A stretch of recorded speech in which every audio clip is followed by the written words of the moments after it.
പരമദിവ്യകാരുണ്യത്തിന് നേരവും ആരാധനയും സ്തുതിയും പുകഴ്ചയും പരിശുദ്ധ പരമദിവ്യകാരുണ്യത്തിന് നേരവും ആരാധനയും സ്തുതിയും പുകഴ്ചയും ഉണ്ടാകട്ടെ. എന്താ ഇങ്ങനെ പറഞ്ഞതെന്ന് വെച്ച് കഴിഞ്ഞാൽ, ഫസ്റ്റ് എക്സ്പീരിയൻസ് ഓഫ് സെൻറ്റ് പീറ്ററിൻ്റെ ആദ്യ അനുഭവം എന്താണ്? കർത്താവാണ് സ്വത്ത് എന്നുള്ളതാണ്. അതാണ് സംഭവം, ആദ്യ അനുഭവം. അപ്പോസ്തലികമായി ദിസ് ഈസ് അപ്പോസ്തലിക് എക്സ്പീരിയൻസ് ആണത്. ആദ്യത്തെ ഒരു വിശ്വാസിയുടെ അനുഭവം. സെൻറ്റ് പീറ്ററിൻ്റെ ആദ്യത്തെ അനുഭവം എന്താണ്? കർത്താവാണ് നിധി, കർത്താവാണ് സ്വത്ത്. ഇത് പക്ഷേ സെൻറ്റ് പീറ്റർ ഇത് പറയാൻ ഇങ്ങനെ വിശുദ്ധ പത്രോസ് ഇത് ഏറ്റു പറയാൻ നല്ല തൻ്റെയിടവും ചങ്കൂറ്റമുള്ള ആളാണ്. എന്താണ്? കർത്താവാണ് സ്വത്തെന്ന് പറയാൻ കാര്യം. ഇത് എപ്പോഴാണ് അദ്ദേഹം പറയണത്? കൊളോസ്യസ് 2:2 നിധി അല്ലെങ്കിൽ സ്വത്ത് അല്ലെങ്കിൽ സമ്പത്ത് അല്ലെങ്കിൽ ഒക്കൾട്ട് ട്രഷർ, നിഗൂഢനിധി എന്ന് പറയണത് ക്രിസ്തുവാണെന്ന് പൗലോസ് പറയുമ്പോൾ പത്രോസ് അത് പറയുന്നൊരു സമയമുണ്ട്. അതായത് പത്രോസ് പറഞ്ഞ എപ്പോഴാണ്? ഒരു മുടന്തനെ കാണുമ്പോൾ പത്രോസിൻ്റെ മുമ്പിൽ കൈ നീട്ടും, അല്ലേ? അത് ബൈബിളിലെ ഏറ്റവും വലിയൊരു സംഭവമാണ്. ഒരു മുടന്തനെ പത്രോസ് 9-ാം മണിക്കൂറുള്ള പ്രാർത്ഥനയ്ക്ക്, ദാറ്റ് മീൻസ് 3 മണിക്ക്, അല്ലേ? ഉച്ച കഴിഞ്ഞ് അവരുടെ സമയം 3 മണിക്കാണ്. 3 മണിക്കുള്ള പ്രാർത്ഥനയ്ക്ക് പത്രോസ് ദേവാലയത്തിലേക്ക് പോകുമ്പോൾ പടവുകളിൽ ഒരു മുടന്തൻ കൈ നീട്ടും. എന്താണ് കൈ നീട്ടണത്? അയാൾ എല്ലാവരുടെ അടുത്തും കൈ നീട്ടുന്ന ആളാണ്, അവിടെ ഇരിക്കുന്നതാണ് സാധാരണ. പക്ഷെ അങ്ങനെ ഇരിക്കുമ്പോൾ കൈ നീട്ടുമ്പോൾ പത്രോസ് പറയും, എൻ്റെ കയ്യിൽ നിനക്ക് തരാനുള്ള നീ ഉദ്ദേശിക്കുന്ന സ്വത്തില്ല.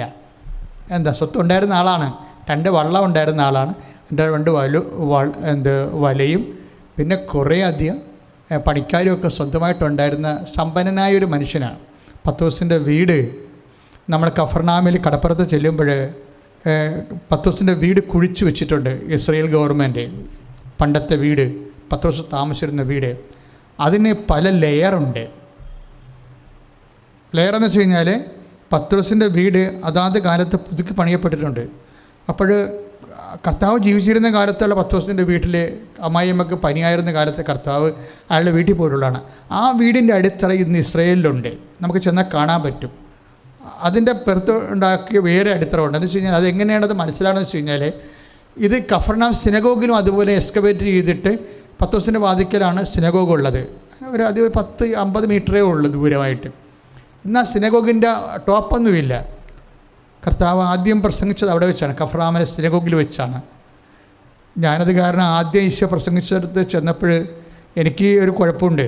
അതായത് എനിക്ക് അല്പം വെയിൽ കൊണ്ടാൽ മതി, അപ്പോൾ തന്നെ എനിക്ക് ജലദോഷവും പനിയും ഉണ്ടായിട്ട് ഞാൻ 2-3 ദിവസം കിടപ്പിലായി പോകും. പണ്ട് മുതലുള്ള പരിപാടിയാണ്. അത് കാരണം ഞാനെപ്പോഴും തൊപ്പി വെച്ചൊക്കെ നടക്കത്തുള്ളൂ. ഇപ്പോഴും തൊപ്പി ഉപയോഗിക്കുന്നുണ്ട്. പക്ഷേ പത്രോസിൻ്റെ ഈ വീടിൻ്റെ അടുത്തുള്ള സിനഗോഗ്, എന്നുവെച്ചാൽ പ്രാർത്ഥനാലയത്തിൽ, അവിടെയാണ് ഈശോ ആദ്യമായിട്ടും കഫർനാമിലെ സിനഗോഗിൽ അവൻ പ്രവേശിച്ചു. ഒരു സാബത്ത് ദിവസമായിരുന്നു. അവന് വായിക്കാനായി അവൻ എഴുന്നേറ്റ് തന്നു. അവന് തുകഴ്ചുള്ള നൽകപ്പെട്ടു. അപ്പോൾ അവൻ പറഞ്ഞു, കർത്താവിൻ്റെ ആത്മാവ് എൻ്റെ മേലുണ്ട് എന്നും പറഞ്ഞുകൊണ്ട് അവൻ ബന്ധിതർക്ക് മോചനവും അടിച്ചമർത്തത്തോട് സ്വാതന്ത്ര്യവും കർത്താവിന് സ്വീകാര്യമ മത്സരവും പ്രഖ്യാപിക്കാൻ അവിടെ തന്നെ അഭിഷേചിക്കുന്നു. നിങ്ങൾ കേട്ടിരിക്കുക ഈ വചനം ഇപ്പോൾ നിറവേറിയിരിക്കണമെന്ന് പറഞ്ഞത് ഈ പത്രോസിൻ്റെ സിനഗോഗിൽ വെച്ചാണ്. പത്രോസിൻ്റെ ബാക്കിലുള്ള ഒരു 50 മീറ്റർ 20 മീറ്റർ അകലെയുള്ള സിനഗോഗിലാണ്. ഇതുപോലെ സിനഗോഗാണ്, പക്ഷേ ടോപ്പില്ല. ഇതിൻ്റെ പകുതിയേ ഉള്ളൂ സിനഗോഗ്, പണ്ടത്തേതാണ്. പക്ഷേ ടോപ്പില്ലെന്ന് വെച്ച് കഴിഞ്ഞാൽ അത് ഒരു പുരാവസ്തുവാണല്ല, അത് നിർമ്മിക്കാൻ പോകുന്നില്ല. ഇപ്പോൾ ഇക്കാലത്ത് നിർമ്മിക്കാൻ ഇസ്രായേൽ ഗവൺമെൻറ് സമ്മതിക്കത്തില്ല.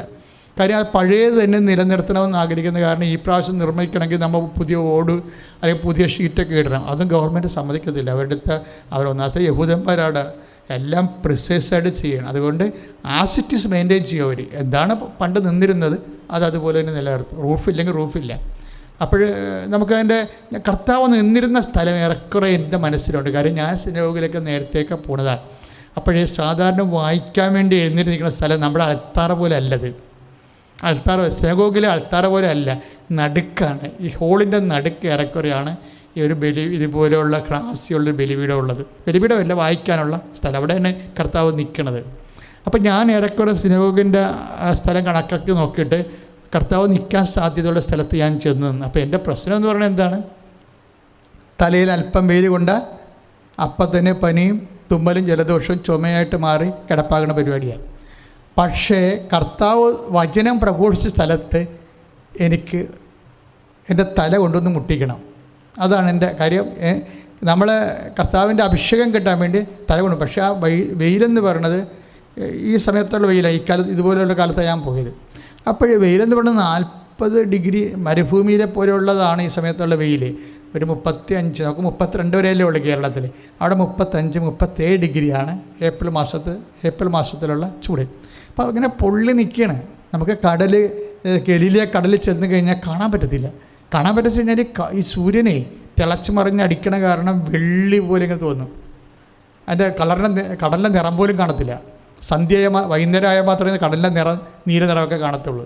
അത്രയും വെയിലാണ്.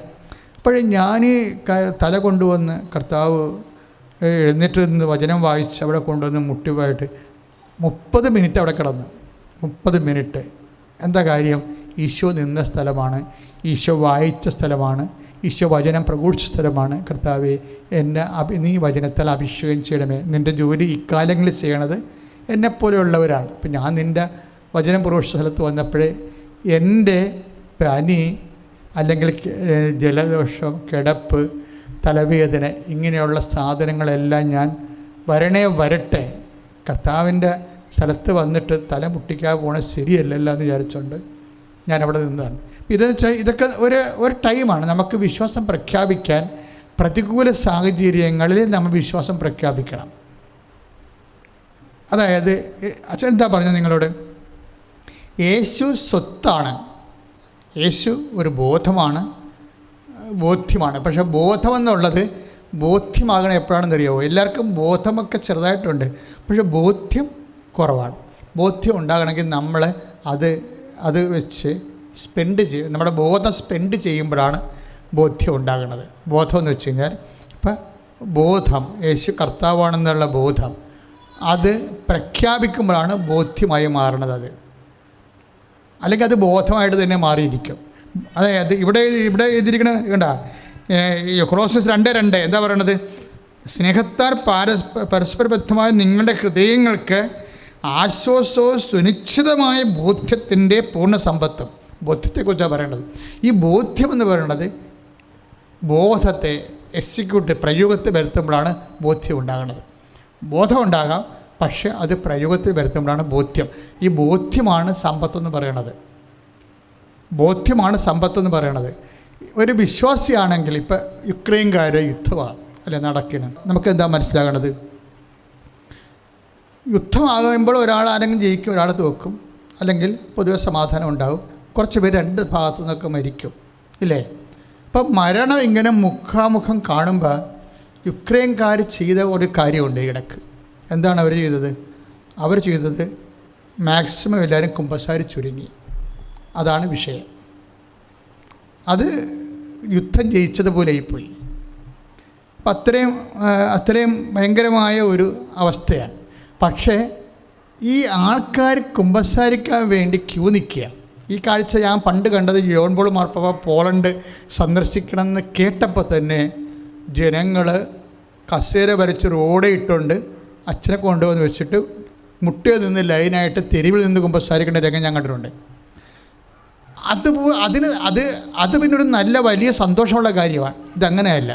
മരണം സുനിശ്ചിതമാണെന്ന് കാണുന്ന കീവ് നിവാസികൾ ചെയ്തിരിക്കണ എന്താണ്? അവർ കുമ്പസാരി ചുരുങ്ങിയാണ്. അടുത്ത കാത്തലിക്കായിട്ട് ലീഡർ പറഞ്ഞിരിക്കുന്നത്, I will not go anywhere. എൻ്റെ ജനത്തെ വിട്ട് ഞാൻ ഒരിടത്തും പോകത്തില്ലെന്നാണ്. അപ്പോൾ അവരെന്ന് വെച്ചാൽ ആ വിഷയത്തിൽ ഇനി മരിക്കാണ് വന്നതെങ്കിലും കർത്താവിൻ്റെ തിരുസന്നിധിയിൽ എത്തുകയെന്നുള്ള ആ വലിയ വിശ്വാസത്തെ അവർ ഏറ്റുപറഞ്ഞു. അതാണ് സ്വത്തെന്ന് പറയുന്നത്, അതാണ് ബോധ്യം എന്ന് പറയുന്നത്. അതവരുടെ ബോധ്യമാണ്. അത് വെറുതെ ബോധ്യമല്ല, സാധാരണ ബോധ്യം ഉണ്ടാകും. ഈ ബോധ്യത്തെ സ്വത്തിന് നമ്മൾ കൂട്ടേണ്ടി വരും. ഇടയ്ക്കിടയ്ക്ക് ഓരോ അനുഭവങ്ങൾ വരുമ്പോഴാണ് സ്വത്ത് കൂട്ടണത്. സ്വത്തെന്ന് പറയുന്നത് ഇപ്പം നമുക്ക് കിട്ടിയ സ്വത്ത് തന്നെയാണ്.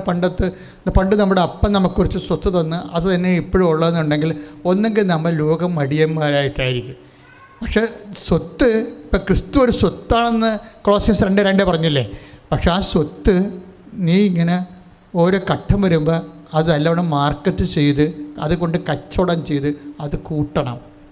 കൂട്ടിയില്ലെങ്കിൽ ഇപ്പം നമ്മളെ സംബന്ധിച്ചിടത്തോളം ക്രിസ്തുവിനെ വെച്ച് എങ്ങനെ IELTS പാസ്സാകാം, ക്രിസ്തുവിനെ വെച്ച് എങ്ങനെ സ്ഥലം വിറ്റെടുക്കാം, ഇങ്ങനെയൊക്കെയുള്ള കൊച്ചു കലാപരിപാടികളൊക്കെയാണ് ജനം നടക്കുന്നത്. പക്ഷേ അതല്ല വിഷയം. അതിനേക്കാൾ ഉപരി ക്രിസ്തുവിനെ വെച്ചെങ്ങനെ ദൈവവുമായിട്ട് ബന്ധം സ്ഥാപിച്ചിട്ട് ഒരു സ്വത്തിൻ്റെ ഉടമയാകാം എന്ന് ചിന്തിച്ചാൽ ബാക്കിയുള്ളത് ചേർത്ത് നൽകുമെന്നാണ് ഈശോ പറഞ്ഞത്. ബാക്കിയുള്ളത് നിങ്ങൾ ആദ്യം ദൈവരാജ്യത്തെ 6:33 എന്ന് പറയുന്നത് ഒരു മദർ വേർഡാണ്. ആ വേർഡിൽ നിന്ന് കുറേ അധികം വാക്കുകൾ ഉണ്ടായിട്ടുണ്ട്. വെച്ചാൽ ആദ്യം ദൈവരാജ്യത്തെയും അതിൻ്റെ നീതിയെയും കുറിച്ച് അന്വേഷിക്കുക, ബാക്കിയുള്ളത് ചേർത്ത് നൽകും. ഇപ്പോഴേ എങ്ങനെയാണ് സ്വത്ത് കൂട്ടണത്? ആത്മീയ സ്വത്ത് എന്ന് പറയുന്നത് ക്രിസ്തുവാണെന്ന് പറഞ്ഞു. ഈ സ്വത്ത് എങ്ങനെയാണ് കൂട്ടണത്? കൂട്ടണമെന്ന് പറയുമ്പോൾ ഇപ്പോൾ നമുക്കറിയാമല്ലോ, ഈ ഷെയർ മാർക്കറ്റ് ഞാൻ ഈ ദിവസങ്ങളിൽ പറയണത്, ഞങ്ങളുടെ അച്ഛന്മാർക്ക് ഷെയർ മാർക്കറ്റൊന്നും ചെയ്യാനുള്ള അനുവാദം ഇതൊന്നുമില്ല. പക്ഷേ ആൾക്കാർ ചെയ്യുമ്പോൾ ഞാനത് ശ്രദ്ധിച്ചിട്ടുണ്ട്. ഷെയർ മാർക്കറ്റിൽ എന്താ സംഭവിക്കണത്? ഒരു ഷെയർ, ഒരു കമ്പനിയുടെ ഷെയർ, ഏതെങ്കിലും ഒരു കമ്പനി, XOY ഓയിൽ അല്ലെങ്കിൽ സോപ്പ് അല്ലെങ്കിൽ കോസ്മെറ്റിക്സ്, ഏതെങ്കിലും ഒരു കമ്പനി, ആ കമ്പനിയുടെ ഷെയർ എടുക്കുമ്പോൾ അത് അനൗൺസ് ചെയ്യുമ്പോൾ ചിലപ്പോൾ അവർക്ക് വല്ല 100 രൂപ വല്ല ആയിരിക്കും ഷെയർ. പക്ഷേ കമ്പനി ലാഭത്തിലേക്ക് പോവുകയാണെന്നുണ്ടെങ്കിൽ അത് പെട്ടെന്ന് അതിൻ്റെ ഷെയർ 1000 രൂപയാവും. ഒരു യുദ്ധം വില വരികയാണെങ്കിൽ പിന്നെ അതിൻ്റെ ഷെയർ ഇടിഞ്ഞിട്ട് 50 രൂപയാവും. അപ്പോഴേ 1000 രൂപയാകണ സമയത്ത് ഷെയർ മാർക്കറ്റ് കൈകാര്യം ചെയ്യുന്ന അതിൻ്റെ കമ്മീഷൻ ആൾക്കാർ പറയും, നിങ്ങളത് വിൽക്കാൻ പറയും, ഷെയർ വിൽക്കാൻ പറയും. അതിനെ ഷെയർ മാർക്കറ്റിംഗ് എന്ന് പറയണത്. ചിലർ വിൽക്കാൻ വെച്ചുകൊണ്ടിരുന്നിട്ട് കുറച്ച് കഴിയുമ്പോൾ ഉള്ളതുകൂടി ഉണ്ടാകാതിരിക്കുക. അത് ബുദ്ധിയാണ്. ബിസിനസ്സിനെ കുറിച്ച് അറിയാവുന്ന ഗൈഡ് ലൈൻസ് കിട്ടുന്ന ബുദ്ധി അനുസരിച്ച് ഷെയർ. ഇതുപോലെ വിശ്വാസത്തിലൊരു മാർക്കറ്റിംഗ് ഉണ്ട്. That is my point. അതായത് വിശ്വാസത്തിൽ നമുക്ക് സ്വത്ത്, ഇപ്പോൾ സ്വത്താണെന്ന് ഈശോ സ്വത്താണെന്ന് പറഞ്ഞില്ലേ, ഈ സ്വത്ത് എങ്ങനെ വർദ്ധിപ്പിക്കാൻ പറ്റുമെന്ന് നമ്മൾ അറിയണം. അത് വിശ്വാസത്തിൻ്റെ ഫെയ്ത്ത് മാർക്കറ്റിങ്ങിലൂടെയാണ് ഇത് വർദ്ധിപ്പിക്കണത്. ഫെയ്ത്ത് മാർക്കറ്റ് ചെയ്യണം, തിരിച്ച് ദൈവത്തിന് കൊടുക്കണം. നമ്മളുള്ള വിശ്വാസം നല്ല വിലയുള്ള സമയത്ത് അത് ദൈവത്തിന് കൊടുക്കണം തിരിച്ച്. എന്ന് വെച്ച് കഴിഞ്ഞാൽ വിശ്വാസം പ്രഖ്യാപിക്കണം. യുക്രൈൻകാർ ചെയ്തിരിക്കുന്നത് അതാണ്. അവരെന്താ സമയത്ത് ഭക്ഷണം കിട്ടണില്ല, അവിടെ ബങ്കേഴ്സിലാണ് ബോംബ് വിളിക്കൊണ്ടിരിക്കുന്ന കാരണം ഭൂഗർഭ ആലയത്തിലേക്കാണ് ആൾക്കാർ, ടണലിലേക്കാണ് ആൾക്കാർ പോയിരിക്കുന്നത്. അപ്പം നമ്മുടെ മലയാളി പിള്ളേർ അവിടെ ഉണ്ട്. നമ്മൾ അവർക്ക് വേണ്ടി പ്രാർത്ഥിക്കണം. അവർക്ക് വേണ്ടി മാത്രം പഠിച്ചാൽ പോരാ, അതിൻ്റെ യുദ്ധക്കെടുതി അനുഭവിക്കണം എല്ലാവർക്കും വേണ്ടി പ്രാർത്ഥിക്കണം. പക്ഷേ ഇവിടെ ഒരു സംഭവം ചെയ്യണത്, ഈ യുക്രൈൻ യുദ്ധത്തിൻ്റെ ഈ ബാങ്കേഴ്സിലെ ഭൂമിക്കടി ഒളിച്ചല്ല, ജീവനും ഭയമുള്ള കാരണം രക്ഷപ്പെടാൻ വേണ്ടി ആൾക്കാർ സമയത്ത് ഭക്ഷണം കിട്ടത്തില്ല, അവിടെ ഒന്നുമില്ല, കറണ്ടില്ല, എങ്കിലും ഒളിച്ചിരിക്കാൻ വേണ്ടി പോകുന്ന സ്ഥലമാണ്. അവിടെ കുർബാന ആവശ്യപ്പെട്ട് വൈദികനെ വിളിച്ചിട്ട് വൈദികൻ ഈ ഭൂഗർഭാലയത്തിൽ കുർബാനയും കൊണ്ട് പോകുന്നുണ്ട്. അതാണ് പ്രശ്നം. അതാണ് ഫെയ്ത്ത് മാർക്കറ്റിംഗ് എന്ന് പറയണത്.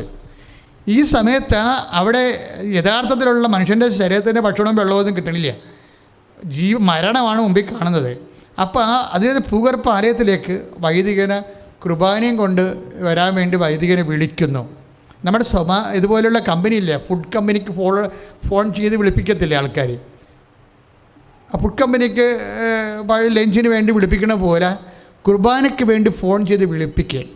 എന്നിട്ട് കുർബാനയും കൊണ്ട് വൈദികൻ ഈ ബാങ്കേഴ്സ് തിരക്കി പിടിച്ച് ബാങ്കേഴ്സിൽ പോകുന്നു. ഇതാണ് ഈ മരണത്തെ മുന്നോട്ട് കാണുമ്പോൾ യേശുക്രിസ്തുവിലുള്ള വിശ്വാസം പ്രഖ്യാപിക്കുന്നതിനാണ് ഫെയ്ത്ത് മാർക്കറ്റിംഗ് എന്ന് പറയുന്നത്. ഇപ്പോഴത് വിളിച്ച ആ വ്യക്തിയും ഈ ഇതിൽ ഭൂഗർഭാലയത്തിലേക്ക് വൈദികനെ കുർബാനയ്ക്ക് വേണ്ടി കുർബാന സ്വീകരിക്കാൻ വേണ്ടി വിളിച്ച വ്യക്തിയും വൈദികൻ തന്നെ ഇന്ന് വെടിയേറ്റ് മരിച്ചിരിക്കുന്ന സ്ഥിതിക്ക് ആ തോക്കിൻ്റെ ഇടയിലൂടെ അവന് കുർബാനയും കൊണ്ടുപോയി കൊടുത്ത വൈദികനും ഫെയ്ത്ത് മാർക്കറ്റിൽ തങ്ങളുടെ വിശ്വാസം പ്രഖ്യാപിച്ചിട്ട് കോടീശ്വരന്മാരായിരിക്കുകയാണ് കർത്താവിൻ്റെ മുമ്പിൽ. വിശ്വാസത്തിൻ്റെ കോടീശ്വരന്മാരെ. അത് ഫെയ്ത്ത് മാർക്കറ്റിങ്ങിനുള്ളതാണ്. അത് വെച്ചാൽ ഫെയ്ത്ത് പ്രഖ്യാപിക്കാൻ, വിശ്വാസം പ്രഖ്യാപിക്കാൻ എപ്പോഴാണ് പ്രതിസന്ധി ഉണ്ടാകുന്നത്, അപ്പോഴാണ് വിശ്വാസം സെയിൽ ചെയ്യേണ്ടത്. വിശ്വാസം എപ്പോഴാണ് ഫെയ്ത്ത് മാർക്കറ്റിംഗ്. അതായത് വിശ്വാസത്തെ സംബന്ധിച്ചിടത്തോളം നമുക്ക് നഷ്ടമാണ് കിട്ടാൻ പോണത്. വിശ്വാസം പ്രഖ്യാപിച്ചുകൊണ്ട് നമുക്ക് ഒരു നഷ്ടവും കിട്ടണില്ല. ഇപ്പം കൃപാസനത്തിൽ വരുന്ന എല്ലാവരും വിശ്വാസികളാണെന്നൊന്നും ഞാൻ പറയത്തില്ല. എന്താ കാര്യം വെച്ച് കഴിഞ്ഞാൽ കൃപാസനത്തിലെ ഒത്തിരി പേരും മാതാവിൻ്റെ മധ്യസ്ഥത്തിൽ അല്ല കൃത്യമായിട്ട് ജീവിക്കുന്നുണ്ടെങ്കിലും ബേസിക്കായിട്ട് ആൾക്കാരുടെ മനസ്സിൽ സ്ഥലങ്ങൾ വിൽക്കണം, അതുപോലെ തന്നെ മകളെ കെട്ടിക്കണം, അല്ലെങ്കിൽ കുട്ടികൾ ഉണ്ടാകണമെന്നുള്ള പൊതുവായിട്ടുള്ള കാര്യങ്ങളാണ്. പക്ഷേ ഇതിനേക്കാൾ ഉപരി ക്രിസ്തുവിനെ മാത്രം, ക്രിസ്തുവിൻ്റെ ആനുകൂല്യങ്ങളോ അനുഗ്രഹങ്ങളോ ഒന്നുമല്ല, ക്രിസ്തുവിനെ മാത്രം അന്വേഷിക്കുന്ന ഒരു ജനതയാണ്. അവർ വിശ്വാസത്തിൽ നിന്നൊന്നും പ്രതീക്ഷിക്കണില്ല. അവർ ക്രിസ്തുവിനെ മാത്രമേ വിശ്വാസത്തിൽ നിന്ന് പ്രതീക്ഷിക്കുന്നുള്ളൂ, ക്രിസ്തുവിനെ മാത്രം. അങ്ങനെ നമ്മുടെ വിശ്വാസത്തിൻ്റെ സാമ്രാട്ടായ ദൈവത്തിൻ്റെ രഹസ്യനിധിയായ ക്രിസ്തുവിനെ അത് പ്രഖ്യാപിച്ചുകൊണ്ട് നമുക്ക് നഷ്ടമേ അപകടമേ ഉണ്ടാകത്തുള്ളൂ എന്ന് മനസ്സിലാക്കുന്ന സമയത്തും വിശ്വാസം പ്രഖ്യാപിക്കുന്നതിനാണ് ഫെയ്ത്ത് മാർക്കറ്റിംഗ് എന്ന് പറയണത്. അപ്പോഴവർ വലിയ വിലക്കാണ് ആ വിശ്വാസം തിരിച്ചു കൊടുക്കുന്നത്. ആർക്കാണ് കൊടുക്കുന്നത്? വിശ്വാസം ദൈവത്തിന് കൊടുക്കുകയാണ്. ദൈവത്തിന് കൊടുക്കുകയാണ്. എന്താണ്? നമ്മളത് പ്രഖ്യാപിക്കുകയാണ്. അതിൽ നമുക്കൊന്നും കിട്ടത്തില്ല. ദൈവത്തിനല്ലാതെ ഒന്നും കിട്ടത്തില്ല. ദൈവത്തിനല്ലാതെ ഒന്നും കിട്ടത്തില്ല. ദൈവത്തിനല്ലാതെ എനിക്കൊന്നും വേണ്ട. എനിക്ക് സൗഖ്യമില്ലെങ്കിലും ഞാൻ യേശുവിൽ വിശ്വസിക്കും. എനിക്ക് പരീക്ഷയ്ക്ക് തോറ്റാലും ഞാൻ യേശുവിൽ വിശ്വസിച്ച് ഞാൻ മുന്നോട്ട് പോകും. എൻ്റെ കുടുംബത്തിന് ലോൺ പാസ്സായില്ലെങ്കിലും ഞാൻ വിശ്വാസത്തിൽ നിലനിന്നുകൊണ്ട് യേശുവാണ് എൻ്റെ ജീവിതത്തിൻ്റെ ലക്ഷ്യമെന്ന് പറഞ്ഞുകൊണ്ട് ഞാൻ മുന്നോട്ട് പോകും എന്ന് പ്രഖ്യാപിക്കുന്നതാണ് ഫെയ്ത്ത് മാർക്കറ്റിംഗ് എന്ന് പറയുന്നത്. വെച്ച് കഴിഞ്ഞാൽ അതോടുകൂടി നീ വിശ്വാസത്തിൽ കോടീശ്വരിയായി മാറും. അതുകൊണ്ടാണ് പൗലോസ് പറയണത് നിധിയാണ്, ട്രഷറാണെന്ന് പറയണത്. ക്രിസ്തു, അതായത് പ്രഖ്യാപിക്കും തോറും ക്രിസ്തു നമ്മളിലെ വലിയ നിധിയായി വളർന്നുകൊണ്ടേ ഇരിക്കും. അതാണ് പൗലോസ് ഇപ്പോൾ കൊളോസ്യൻസിൻ്റെ 2:3 എന്താ പറയണത്? അതായത് ജ്ഞാനത്തിൻ്റെയും അറിവിൻ്റെയും നിധികൾ അവനിലാണ്. വായിച്ചോളൂ. കൊളോസ്യൻസ് 2:3 ജ്ഞാനത്തിൻ്റെയും അറിവിൻ്റെയും നിധികൾ അവനിലാണ് ഒളിഞ്ഞു കിടക്കുന്നത്. ആരിലാണ്? ക്രിസ്തുവിലെ. അപ്പോൾ ക്രിസ്തുവിൽ എന്തൊക്കെ ഉണ്ടെന്നാ പറയണത്? ജ്ഞാനമുണ്ട്. ജ്ഞാനം എന്ന് പറയുന്നത് എന്താണ്? എൻ്റെ മെക്കാനിസം. ജ്ഞാനം എന്ന് പറയുന്നത് എന്താണ്? എൻ്റെ mechanism. How to do it, how to get through. വെച്ചാൽ നീ എങ്ങനെ രക്ഷപ്പെടണമെന്നുള്ളതിൻ്റെതാണ് ജ്ഞാനം എന്ന് പറയുന്നത്. ജ്ഞാനം. ഇപ്പോൾ ജ്ഞാനത്തിൻ്റെയും അറിവ് എന്താണത് എന്ന് പറയുന്നതാണ് അറിവ്. എന്തിനാണത് എന്ന് പറയുന്നതാണ് ജ്ഞാനം. ഇപ്പോൾ ഉദാഹരണത്തിന് സങ്കീർത്തനം 103:7 അവിടുന്ന് തന്റെ വഴികൾ മോശയ്ക്കും പ്രവർത്തികൾ ഇസ്രായേൽ ജനത്തിനും വെളിപ്പെടുത്തി. അതാണ് വിഷയം. വ്യക്തികൾ അനുസരിച്ച് കൊണ്ട് വെളിപാടിന് വ്യത്യാസം ഉണ്ടാകുന്നുണ്ട്. അവിടുന്ന് തൻ്റെ വഴികൾ ആർക്കാണ്? For what? അതാണ് വഴികൾ. എന്തിനു വേണ്ടിയാണ്? ജ്ഞാനം. അതാണ് ജ്ഞാനമെന്ന് പറയണത്. ജ്ഞാനത്തിന് ബൈബിളിൽ വഴിയെന്നും പേരുണ്ട്, ജ്ഞാനമെന്നും പേരുണ്ട്. അവിടുന്ന് തൻ്റെ വഴികൾ എന്തിനു വേണ്ടിയാണത്? ഇപ്പം കൽമഴ പെയ്തു, അത് കല്ലാണ് എന്ന് പറഞ്ഞു കഴിഞ്ഞാൽ അത് ആ പ്രവൃത്തി നൈല് ചുവപ്പ് നിറവായി, രക്തമായി, അതൊരു പ്രവൃത്തിയാണ്. അപ്പം ഇസ്രായേൽ ജനം പറഞ്ഞു, കണ്ടില്ലേ നൈല് മുഴുവൻ ചുവപ്പ് നിറവായെന്ന് പറഞ്ഞിട്ട് കുടിക്കാൻ പറ്റുമോ എങ്ങനെ കുടിക്കും, അത് വെള്ളമൊക്കെ ഇങ്ങനെ പിച്ചുമ്പേയും പറഞ്ഞ് നടക്കാവുന്നതല്ലാതെ പ്രവൃത്തി അറിയാവുന്നതുകൊണ്ട് വലിയ ഗുണമില്ല. പക്ഷേ എന്താണ്? അവിടുന്ന് തൻ്റെ വഴികൾ മോശിക്കും, പ്രവൃത്തികൾ ഇസ്രായേലിനും. അപ്പോൾ ദൈവത്തിൻ്റെ അവിടെ ഒരു വ്യത്യാസം വന്നിട്ടുണ്ട്. അതായത് ദൈവത്തിൻ്റെ കോമൺ മാൻ എന്ന് പറയുന്ന വിഷയത്തിൽ നിന്ന് നമ്മൾ ഉയർന്നില്ല എന്നുണ്ടെങ്കിൽ സാധാരണ ഈ പ്രവൃത്തികൾ മാത്രമേ കാണത്തുള്ളൂ. ദൈവം എന്ത് ചെയ്യുന്നു എന്നേ കാണത്തുള്ളൂ. പക്ഷേ അത് ജ്ഞാനമല്ല, അത് അറിവാണ്. ദൈവം എന്ത് ചെയ്യുന്നു? ദൈവം നൈല് ചുവപ്പാക്കുന്നു, ദൈവം പ്ലേഗ് പരത്തുന്നു, അത്രേക്കാള്. പക്ഷേ മോസസിന് എന്താ പറയണത്? അവിടുന്ന് തൻ്റെ വഴികൾ എന്ന് വെച്ച് കഴിഞ്ഞാൽ എന്തിനു വേണ്ടിയാണ് അത് ചെയ്തത്? ഇപ്പോൾ എല്ലാത്തിൻ്റെ ഒരു നോ-ഹൗ, എന്തിനു വേണ്ടിയാണ് എല്ലാത്തിൻ്റെയും. ഇപ്പോൾ കൊളോസ്യൻസ് എന്താ പറയുന്നത്? കൊളോസ്യൻസ് 2:3 എന്താ? ഒന്നിന് വായിച്ചോളൂ. കൊളോസ്യൻസ് 2:3 എന്താ വായിക്കണത്? ജ്ഞാനത്തിൻ്റെയും അറിവിൻ്റെയും നിധികൾ അവനില് ഒളിഞ്ഞു കിടക്കുന്നു. ഇത് വളരെ സീരിയസ് ആണ്. എന്ന് വെച്ച് കഴിഞ്ഞാൽ തിയറി ആൻഡ് പ്രാക്ടിക്കൽ ഒരു വിഷയത്തിന്, ജ്ഞാനത്തിൻ്റെയും അറിവിൻ്റെയും. ഇപ്പം നിങ്ങൾ എങ്ങനെ രക്ഷപ്പെടണം, നിങ്ങളെ എങ്ങനെ രക്ഷപ്പെടണം എന്നുള്ളത് ഇപ്പോൾ ഈ സാക്ഷിയൊക്കെ ആൾക്കാർ പറയണില്ലേ, അതെല്ലാം അറിവാണ്, ജ്ഞാനമല്ല. എന്തിനു വേണ്ടിയാണ് അവർക്ക് ആ സൗഖ്യം കൊടുത്തത് എന്ന് പറയുന്നത് ജ്ഞാനമാണ്. അവരാധ്യാത്മികമായിട്ട് വളർന്നാൽ മാത്രമേ അവർക്ക് ആ സാക്ഷ്യത്തിൻ്റെ ജ്ഞാനം കിട്ടത്തുള്ളൂ. ഒരു സാക്ഷ്യം ഉണ്ടായിരുന്നു, അജയ് തോമസ്, കോട്ടയം. അജയ് തോമസ് നല്ല സാക്ഷ്യം കേട്ടോ. നല്ല സാക്ഷ്യം എന്ന് വെച്ച് കഴിഞ്ഞാൽ അജയ് തോമസ് ഒരു എഡ്യൂക്കേറ്റഡ് ആയിട്ടുള്ള ഒരു ചാപ്പാണ്. അയാൾക്ക് IIT പഠിക്കുന്ന ആൾ, ബോംബെ IIT പഠിക്കുകയാണ്. അജയ് തോമസ് പറഞ്ഞത്, എനിക്കിപ്പോഴും 32 വയസ്സുണ്ട് അല്ലേ, എനിക്ക് 32 വയസ്സുണ്ട്. അപ്പോൾ ഞാൻ കുറച്ച് പ്രാർത്ഥിക്കുന്ന സന്ദേശം എടുക്കുന്ന സ്ഥലങ്ങളിലൊക്കെ പോയായിരുന്നു. അപ്പോൾ എന്നോട് പറഞ്ഞു, ഞാനിപ്പോൾ PhD ചെയ്തുകൊണ്ടിരിക്കുകയാണ്. ദാറ്റ് മീൻസ് 6 വർഷം എടുക്കും. അത് IIT-യിൽ ITA അല്ലേ, IIT എന്ന് പറയണത് നമുക്ക് ഇപ്പോൾ IAS അഡ്മിനിസ്ട്രേഷൻ്റെ കാര്യത്തിൽ, IFS ഫോറസ്റ്റിൻ്റെ അഡ്മിനിസ്ട്രേഷൻ, IAM അതുപോലെ തന്നെ IAM എന്ന് പറയുന്നത് ഈ ഫൈനാൻസ്, ഇക്കണോമിക്സ് അതുപോലെ തന്നെ ഉള്ള കാര്യങ്ങൾ. അതുപോലെ ആണ് ഈ IIT ടെക്നിക്കലായിട്ട്, ഇന്ത്യൻ ടെക്നിക്കൽ ലാസ്റ്റ് വാക്കാണ് ഇതൊക്കെ. അപ്പോൾ IIT പഠിക്കുക. അപ്പോൾ പഠിക്കണ അയാൾക്ക് അവിടെ PhD ചെയ്തുകൊണ്ടിരിക്കുക. ആ PhD ചെയ്യുമ്പോൾ 6 വർഷമാകും. അപ്പോഴും 32 വയസ്സ് ഇപ്പോൾ ഉണ്ട്.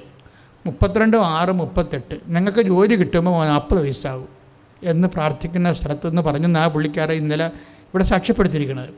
അപ്പോൾ അത് ശരിയാണല്ലോ, കറക്റ്റാണല്ലോ. അപ്പോൾ അയാൾ കർത്താവിനോട് ചോദിച്ചതിന്, കർത്താവേ, എനിക്കിപ്പോൾ 38 വയസ്സുണ്ടോ, ഇനിയിപ്പോൾ ഞാൻ PhD കഴിയുമ്പോഴേ 38 ആകും, ജോലി കിട്ടുമ്പോൾ 40 ആകും, അപ്പോൾ എനിക്കൊരു ജീവിതമില്ലേ എന്നാണ് ചോദിച്ചത്. ഇതാണ് ചോദ്യം, കൃത്യമല്ലേ? അയാളുടെ ചോദ്യം കറക്റ്റല്ലേ? അപ്പോഴേ എന്താ പ്രോബ്ലം വെച്ചാൽ ഇവിടെ എന്താ പറയണത്? ഇവിടെ പറയണത് കൊളോസ്യസ് 3:2 എന്താ പറയുന്നത്? ജ്ഞാനത്തിൻ്റെയും അറിവിൻ്റെയും നിധികൾ അവനിലാണ് ഒളിഞ്ഞു കിടക്കുന്നത്. അപ്പോഴേ നീ എങ്ങനെ രക്ഷപ്പെടണം? ഇപ്പം അജയ് തോമസ് എങ്ങനെ രക്ഷപ്പെടണമെന്നുള്ള ഗെറ്റഡ് ഇതിൽ നിന്ന് എങ്ങനെ രക്ഷപ്പെട്ട് അവനൊരു കല്യാണം കഴിക്കണം, ജോലിയും കിട്ടണമെങ്കിൽ എന്നാ ചെയ്യേണ്ടത്? അതിന് ജ്ഞാനം വേണം. അതിന് എന്ത് ചെയ്യണം? ക്രിസ്തുവിലാണ് അത് ഒളിഞ്ഞിരിക്കുന്നത്. ഞാനിപ്പോൾ സംസാരിക്കുന്ന വിഷയം mechanism of the covenant prayer ആണ്. ഒരു ഉടമ്പടിയിൽ എന്താണ് അത് ആന്തരികമായി സംഭവിക്കുന്നത്? നമ്മളെ ഭക്ഷണം കഴിക്കുന്നവരിങ്ങനെ വീർത്ത് വരുമെന്ന് പറഞ്ഞിട്ട് കാര്യമില്ല. അതിൻ്റെ മെക്കാനിസം, അതിൻ്റെ മെറ്റബോളിസം എന്താണെന്ന് നോക്കുകയാണ്. അത് അറിഞ്ഞു കഴിഞ്ഞാൽ നമുക്കത് കൺട്രോൾ ചെയ്യാൻ പറ്റും, നമുക്കത് നടപ്പിൽ വരുത്താൻ പറ്റും ശാസ്ത്രീയമായിട്ട്. അപ്പോൾ അതനുസരിച്ച് ഉടമ്പടിയിൽ എപ്പോഴും നമ്മൾ ശ്രദ്ധിക്കേണ്ടത്, നിന്നെക്കുറിച്ചൊരു കാഴ്ചപ്പാടുമില്ല. അതാണ് അയാൾ പറയണത്. ഞാൻ 40 വയസ്സ് വരെ ഇനി കാത്തിരിക്കണോ? അപ്പോൾ എൻ്റെ ജീവിതം എന്ത് ചെയ്യും? ഇങ്ങനെ പോയത്. അപ്പോഴേ കർത്താവിനോട് ഞാൻ നേരിട്ട് ചോദിച്ചു. കർത്താവിനോട് നേരിട്ട് ചോദിച്ചെന്താ പറഞ്ഞു, കർത്താവേ, ഇനി 6 വർഷം കൂടി ഞാൻ പഠിച്ചൊക്കെ വരുമ്പോൾ, പിന്നെ ഒരു കല്യാണം കഴിച്ച് ഇപ്പോൾ ജോലിയൊക്കെ കിട്ടി വരുമ്പോൾ എത്ര കാലമാകും? അപ്പോൾ ജീവിതത്തിൻ്റെ പകുതി പോകും. 80 വയസ്സ് വരെയാണ് ജീവിതം എന്നുണ്ടെങ്കിലേ പിന്നെ 80 വയസ്സല്ലേ ഉള്ളു. അപ്പോൾ കല്യാണം കഴിച്ചാൽ അവന് 60 വയസ്സാകുമ്പോൾ പിള്ളേർക്ക് വല്ല 10-18 വയസ്സാകത്തുള്ളൂ.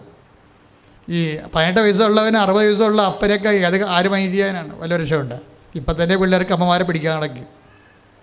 ഇപ്പം തന്നെ പിള്ളേർ പറഞ്ഞ് അമ്മയുടെ ഉടുപ്പ് ഷാബിയാണെങ്കിൽ PTA മീറ്റിങ്ങിന് വരണ്ടെന്ന് 6 വയസ്സുള്ള കക്ഷികളൊക്കെ പറയണ കേൾക്കുന്നത്. അപ്പോൾ അതാണ് അവസ്ഥ.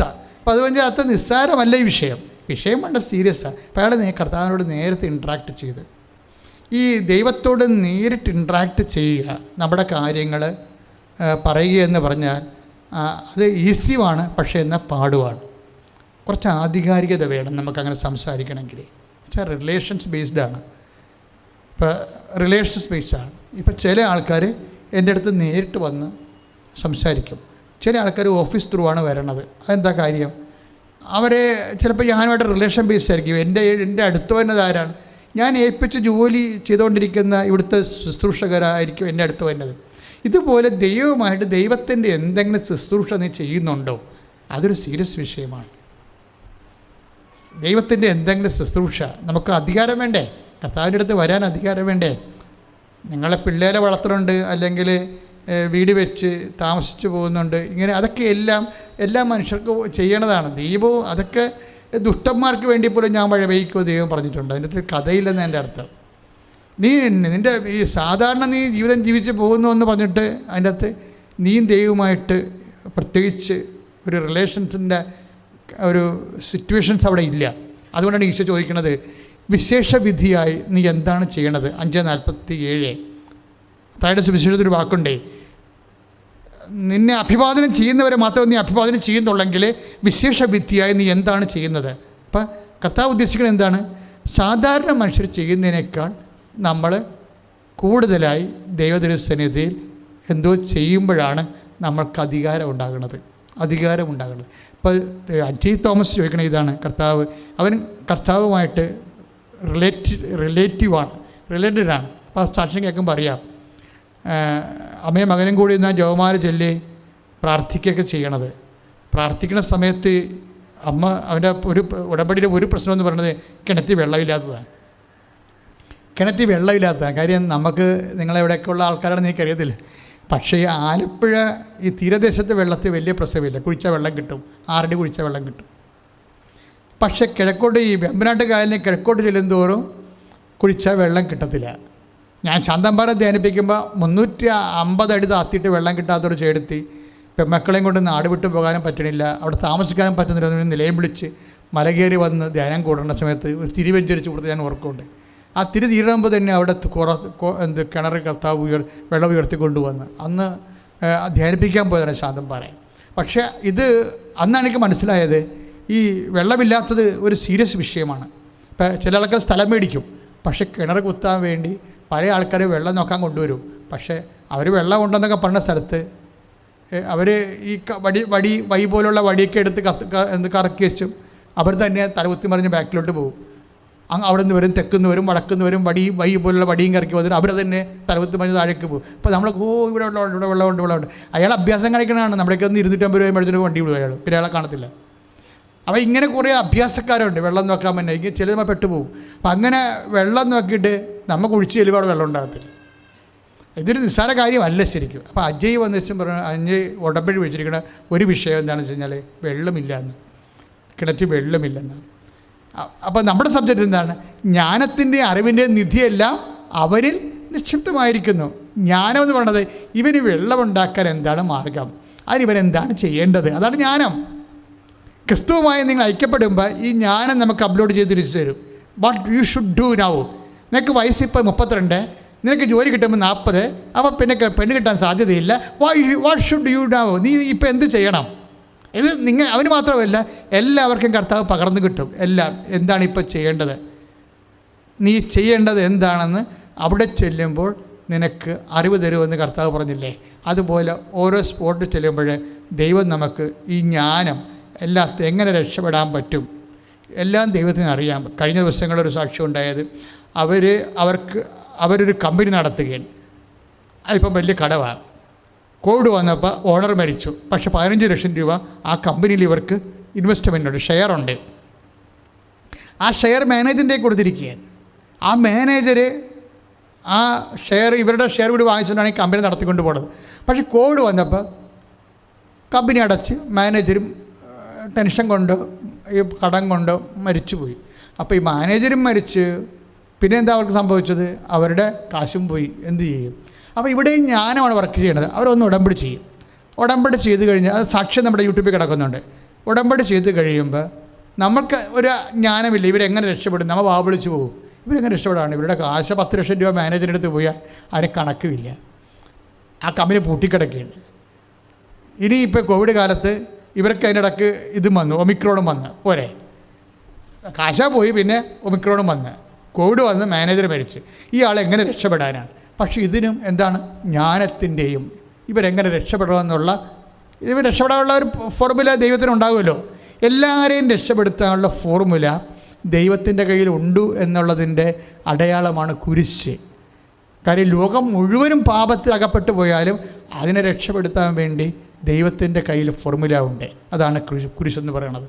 അപ്പോൾ അതുപോലെ തന്നെ അത് എൻറ്റയർ ഗ്ലോബ് യൂണിവേഴ്സലായിട്ടാണ് അങ്ങനെ ഒരു ഫോർമുല സൊല്യൂഷൻ ഉണ്ടെങ്കിലും നിൻ്റെ ജീവിതത്തിൽ നിനക്ക് വേണ്ടി മാത്രം നീ രക്ഷപ്പെടാൻ, നിൻ്റെ കുടുംബം രക്ഷപ്പെടാൻ, നിൻ്റെ മക്കൾ രക്ഷപ്പെടാൻ വേണ്ടി മാത്രം ദൈവത്തിൻ്റെ അടുത്ത് ജ്ഞാനമുണ്ട്. അതാണ് കൊളോസ്യസ് 3:2-3 ജ്ഞാനത്തിൻ്റെയും അറിവിൻ്റെയും നിധി അവനിലാണ് അവൻ ഒളിഞ്ഞു കിടക്കുന്നു.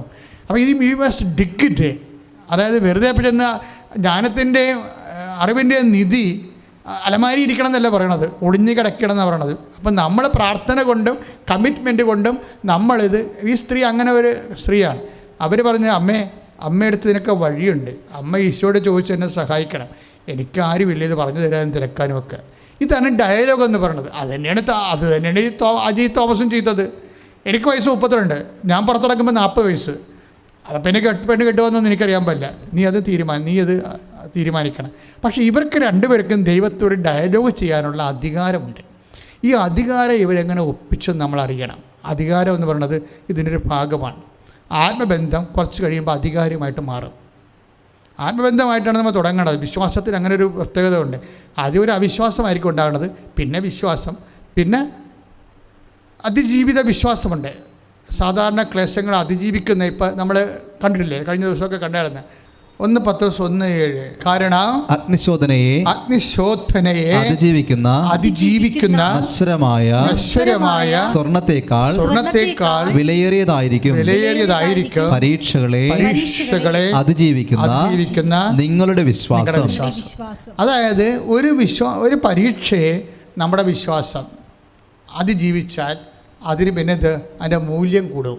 അതാണ് അതിജീവിത വിശ്വാസം എന്ന് പറയുന്നത്. ഒരു പരീക്ഷയെ നമ്മൾ അതിജീവിച്ചെന്ന് വിചാരിച്ചു, പലതരത്തിലുള്ള പരീക്ഷകൾ നമുക്കുണ്ടാകും. ചിലപ്പോൾ നമ്മൾ പുണ്യമൊക്കെ ചെയ്ത് ജീവിക്കുന്ന ആൾക്കാരായിരിക്കും, പക്ഷെ നമുക്ക് രോഗങ്ങൾ, നല്ല നിർണായകമായ സമയത്ത് നമുക്ക് രോഗങ്ങൾ വരും. ചിലർക്ക് ചില പരീക്ഷ എഴുതാൻ പറ്റാതെ വരും. ചിലർക്ക് ചില കല്യാണം തന്നെ കപ്പിനും ചുണ്ടിനും ഇടയ്ക്ക് വെച്ച് കല്യാണം വിട്ടുപോകും. അപ്പോൾ നമ്മൾ ഇത്രയും പ്രാർത്ഥിച്ച് ഒരുങ്ങി മനസ്സമ്മതം നടത്തി എല്ലാവരും അറിയിച്ചിട്ട് ഇപ്പോൾ കല്യാണം വിട്ടുപോയാൽ പിന്നെ അവർ പ്രാർത്ഥിക്കത്തില്ല. അതാണ് പരീക്ഷ എന്ന് പറയുന്നത്. ഞാൻ ഇത്രയും കപ്പിനും ചുണ്ടിനും വന്ന കല്യാണം വിട്ടുപോയില്ല, ഇനി എന്നായി, അത് ദൈവത്തിന് വിളിക്കാനാണ്, ഞാൻ നിർത്തിയെന്ന് പറയും. അതാണ് പരീക്ഷ എന്ന് പറയുന്നത്. പക്ഷേ ഇങ്ങനെ ഒരു പരീക്ഷ ഉൾപ്പെട്ടെങ്കിലും നീ പിന്നെ അതിനെ അതിജീവിച്ച് വിശ്വാസം പ്രഖ്യാപിച്ചാൽ നിൻ്റെ വിശ്വാസത്തിന് മൂല്യം ഉണ്ടാകും. അതിജീവിത വിശ്വാസം. അതായത് എപ്പോഴും നമ്മൾ ശ്രദ്ധിക്കേണ്ട ഇതാണ്, എന്തെങ്കിലും നമ്മൾക്ക് അർഹമായ കാര്യങ്ങൾ, പ്രാർത്ഥനയുണ്ട്, അല്ലെങ്കിൽ അത് അർഹമായ കാര്യങ്ങൾ കിട്ടേണ്ടതാണ്. നമുക്ക് അർഹമായത് കിട്ടാതിരിക്കുകയും അനർഹർക്ക് അത് കിട്ടുകയും ചെയ്യുമ്പോൾ നമുക്ക് ഒരു വിഷമമുണ്ടാകും. അപ്പോൾ വിഷമമുണ്ടാകുന്ന സ്വാഭാവികമാണ്. പക്ഷെ അത് പ്രാർത്ഥനയെ ബാധിക്കുന്നില്ല എങ്കിൽ നിൻ്റെ വിശ്വാസം അതിജീവിച്ച വിശ്വാസമാണ്. പറഞ്ഞ മനസ്സിലായില്ലേ? നിനക്ക് അർഹമായത് കിട്ടിയില്ല, അനർഹരായിട്ടുള്ള ആൾക്കാർക്ക് അത് കിട്ടി. അത് സ്വാഭാവികമായിട്ട് നടക്കണം, ഈ ലോകത്ത് നടക്കുന്ന കാര്യമാണ്. പക്ഷെ അത് നിൻ്റെ പ്രാർത്ഥനയെ ബാധിച്ചിട്ടില്ലെങ്കിൽ എന്നാത്തിന് പ്രാർത്ഥിക്കാൻ, പ്രാർത്ഥിച്ചിട്ട് ഇതില്ല, പിന്നെ ലോകത്ത് പ്രാർത്ഥിക്കുന്നവരൊക്കെ രക്ഷപ്പെട്ടത്. എൻ്റെ അവസ്ഥ ഇത് തന്നെ കണ്ടില്ല, എനിക്കറിയാമല്ലോ, ഞാൻ പള്ളിയിൽ നിന്ന് മാറാൻ നടക്കുന്ന ആളാണ്. പക്ഷേ എന്നാ പറ്റി, ഇപ്പം നമുക്ക് ഭാവി ചെന്നാലും പാതാടാണെന്ന് പറഞ്ഞാൽ പട്ടി എന്ന സ്ഥലത്ത് പരിപാടി തുറക്കണമെന്ന് പറഞ്ഞ പോലെ അവസ്ഥയാണ്. നാട്ടുകാരുടെ കുറേ വർത്തമാനങ്ങളൊക്കെ ഉണ്ടല്ലോ, എന്തെങ്കിലും ഇവർക്കിട്ടൊന്ന് കർത്താവ് തോണ്ടിയാൽ മതി, അപ്പോൾ വായിന്ന് പഴമൊഴി തന്നെ കാണാം, ഭാവി ചെന്നാലും പാതാളം, ഇങ്ങനെയൊക്കെ പറഞ്ഞ് ദൈവത്തിനെ ആക്കിക്കളയും. ഇവിടെയാണ് വിഷയം വരുന്നത്. ചില ആൾക്കാർ മിണ്ടത്തില്ല. കർത്താവ് ഇതിനേക്കാളും ഇതെങ്ങനെ സെറ്റ് ചെയ്യണമെന്ന് എൻ്റെ ദൈവത്തിന് അറിയാം. അവരുടനെ അതിൽ വിശ്വാസം പ്രഖ്യാപിക്കും. അതാണ് അതിജീവിത വിശ്വാസം എന്ന് പറയുന്നത്. അതായത് ഇഷ്യൂസ് വന്നു, നമുക്ക് ന്യായമായി കിട്ടേണ്ടത് നമുക്ക് കിട്ടിയില്ല, പക്ഷേ ഒരു പ്രാർത്ഥനയില്ലാത്ത ആൾക്കാർക്ക് അത് കിട്ടുകയും ചെയ്തു. നമ്മളത് കാണുകയും ചെയ്താണ്, അവരുടെ പത്രാസ് നമ്മൾ കാണുകയും ചെയ്യുമ്പോൾ നമുക്കൊരു കുലുക്കവുമില്ല. നമ്മളെ വിശ്വാസം പ്രഖ്യാപിക്കണമെങ്കിൽ ആ വിശ്വാസത്തിന് മൂല്യം ഉണ്ടാവും. ഈ മൂല്യം ഉള്ള വിശ്വാസം കൂടുന്നതനുസരിച്ചുകൊണ്ട് ആധികാരികത വളരും. ആധികാരികത എന്ന് പറയണത് ഇപ്പോൾ ഇവർ തന്നെ ഒരു അജയ് തോമസ് എന്താ ചെയ്യുന്നത്, കർത്താവിനോട് സംസാരിക്കുകയാണ്. 32 വയസ്സായല്ലോ, ഇനി 40 വയസ്സിലാണ് ഞാൻ പാസ് ഔട്ട് ആകണമെങ്കിൽ എനിക്ക് പെണ്ണ് കിട്ടുമോ, എനിക്ക് ജോലി അപ്ലൈ കിട്ടണമെന്നുണ്ടെങ്കിൽ പിന്നെ എത്ര കാലം കൂടി ജീവിക്കാൻ പറ്റുമായിരിക്കും. അപ്പോൾ നിൻ്റെ ജീവൽ പ്രശ്നങ്ങൾ നീ നിൻ്റെ സൃഷ്ടാവുമായിട്ട് നീ ഷെയർ ചെയ്യേ. അത് ഷെയർ ചെയ്യണത്, ഇവനത് ഷെയർ ചെയ്താൽ ദൈവം കേൾക്കും. എന്താ കാര്യത്തിൽ ഇവൻ റിലേഷൻസ് ഉണ്ട്. അതാണ് വിഷയം. ഉടമ്പടി എന്ന് പറയണത് റിലേഷൻ ഇല്ലാത്തവർക്ക് റിലേഷൻ ഉണ്ടാക്കുകയും ഉള്ള റിലേഷൻ ബൂസ്റ്റ് ചെയ്യുകയും ചെയ്യണതിനാണ് ഉടമ്പടി വെച്ചിരിക്കുന്നത്. ഉടമ്പടിയുടെ പ്രേരണ പ്രശ്നം അതാണ്. റിലേഷൻ ഇല്ലാത്ത ആൾക്കാർ ഇതോടുകൂടി റിലേഷനിലാകും ദൈവവുമായിട്ട്. റിലേഷൻ ഉള്ളവരുടെ റിലേഷൻ ബൂസ്റ്റ് ചെയ്യപ്പെടും. അതാണ് അജയ് ചെയ്തിരിക്കുന്നത്. അവന് പെട്ടെന്ന് കർത്താവ് നമുക്ക് കൊളോസ്യസ് 2:3 അനുസരിച്ചുകൊണ്ട് ജ്ഞാനത്തിൻ്റെ അറിവിൻ്റെയും നിധി അവനല്ലേ ഒളിഞ്ഞു കിടക്കുന്നത്. ഇവരെ രക്ഷപ്പെടുത്താനുള്ള മാർഗ്ഗം കർത്താവിൻ്റെ കയ്യിലുണ്ടല്ല. കർത്താവിനോട് പറഞ്ഞ് നീ ജർമ്മൻ ടെസ്റ്റ് എഴുതിക്കൊള്ളാൻ പറഞ്ഞു, B2 ടെസ്റ്റ് എഴുതാൻ പറഞ്ഞു. അപ്പോഴവൻ പറഞ്ഞുതരാം, അവൻ ഇപ്പോൾ എനിക്ക് 2 വർഷത്തിലാണ് 2 വർഷത്തിനുള്ളിൽ ജോലി സെറ്റാകും. ജർമ്മനി എനിക്ക് ജോലി സെറ്റാകും. അപ്പോൾ 6 വർഷം എൻ്റെ ഇത് കുറഞ്ഞ്, 6 അല്ല 8 വർഷം കുറഞ്ഞ്. എന്നിട്ട് അജയ് എങ്ങോട്ടാണ് പോകണത് ഇത് പറഞ്ഞുകൊണ്ട്? ഉടമ്പടി സമയ ചുരുക്കത്തിൻ്റെ പ്രാർത്ഥനയാണ്. എൻ്റെ 40 വയസ്സ് കർത്താവ് 34 ചുരുക്കി തന്നു. അത് പറയാൻ വേണ്ടിയാണ് ഇവർ ഇത്രയും പറയണത്. എന്ന് വെച്ചാൽ ജീവിതത്തിൽ സംഭവിക്കുന്ന ഓരോ വിഷയവും ദൈവവുമായിട്ട് ബന്ധപ്പെടുത്തിയാണ് ഈ സംഭവം സംസാരിക്കുന്നത്. അല്ല ഇതൊക്കെ ആനുഷംഗികമായിട്ട് ആക്സിഡൻ്റലായിട്ട് സംഭവിച്ചതെന്നല്ല പറയണത്. ഇതെല്ലാം ബോധമുണ്ട് അവന്. കാര്യം ഇതെല്ലാം ക്രിസ്തു എന്ന് പറയുന്നൊരു ബോധത്തിൽ നിന്നുകൊണ്ടാണ്, ആക്സസിൽ നിന്നുകൊണ്ടാണ് വിഷയങ്ങളെ അവൻ സമീപിക്കുന്നത്. ഇതൊരു വിശ്വാസി ദൈവവുമായിട്ടുള്ള ഒരു ബന്ധമാണ്. അപ്പോൾ പെട്ടെന്ന് സെറ്റ് ചെയ്ത് കഴിയുമ്പോൾ ഈ അമ്മയും മകനും കൂടി പ്രത്യക്ഷിക്കുന്ന പ്രാർത്ഥന ചെല്ലുകയാണ്. അപ്പോൾ പരിശുദ്ധാത്മാവ് പറഞ്ഞ് ഇത് 7 നിങ്ങളെ മുറിയിൽ നിന്നുകൊണ്ട് കിണറ്റി വെള്ളമില്ലാത്തതിന് മുറിയിൽ നിന്നുകൊണ്ട് പ്രാർത്ഥിക്കുന്നവരെ കിണറ്റിൽ പോയി നിന്നുകൊണ്ട് അതിൻ്റെ ചുറ്റോട് ചുറ്റും ജെറീക്കോ പ്രാർത്ഥനയെല്ലാം പറഞ്ഞു. ഉടനെ അമ്മയും മകനും കൂടി ജെറീക്കോ പ്രാർത്ഥനയെല്ലാം പറഞ്ഞു. വെള്ളമില്ലാത്ത 400 അടി താഴെയുള്ള കിണറാണ്, അതിൻ്റെ ചുറ്റും പോയി നിന്നുകൊണ്ട് ഇവർ ജെറീക്കോ പ്രാർത്ഥന ചൊല്ലിക്കൊടുക്കുകയാണ്. ചൊല്ലിക്കഴിഞ്ഞപ്പോൾ ഒരു പ്രാവശ്യം ചൊല്ലി, അങ്ങനെ വീണ്ടും വന്ന് ഇവർ പിറ്റേ ദിവസം പ്രത്യക്ഷിക്കുന്ന പ്രാർത്ഥന.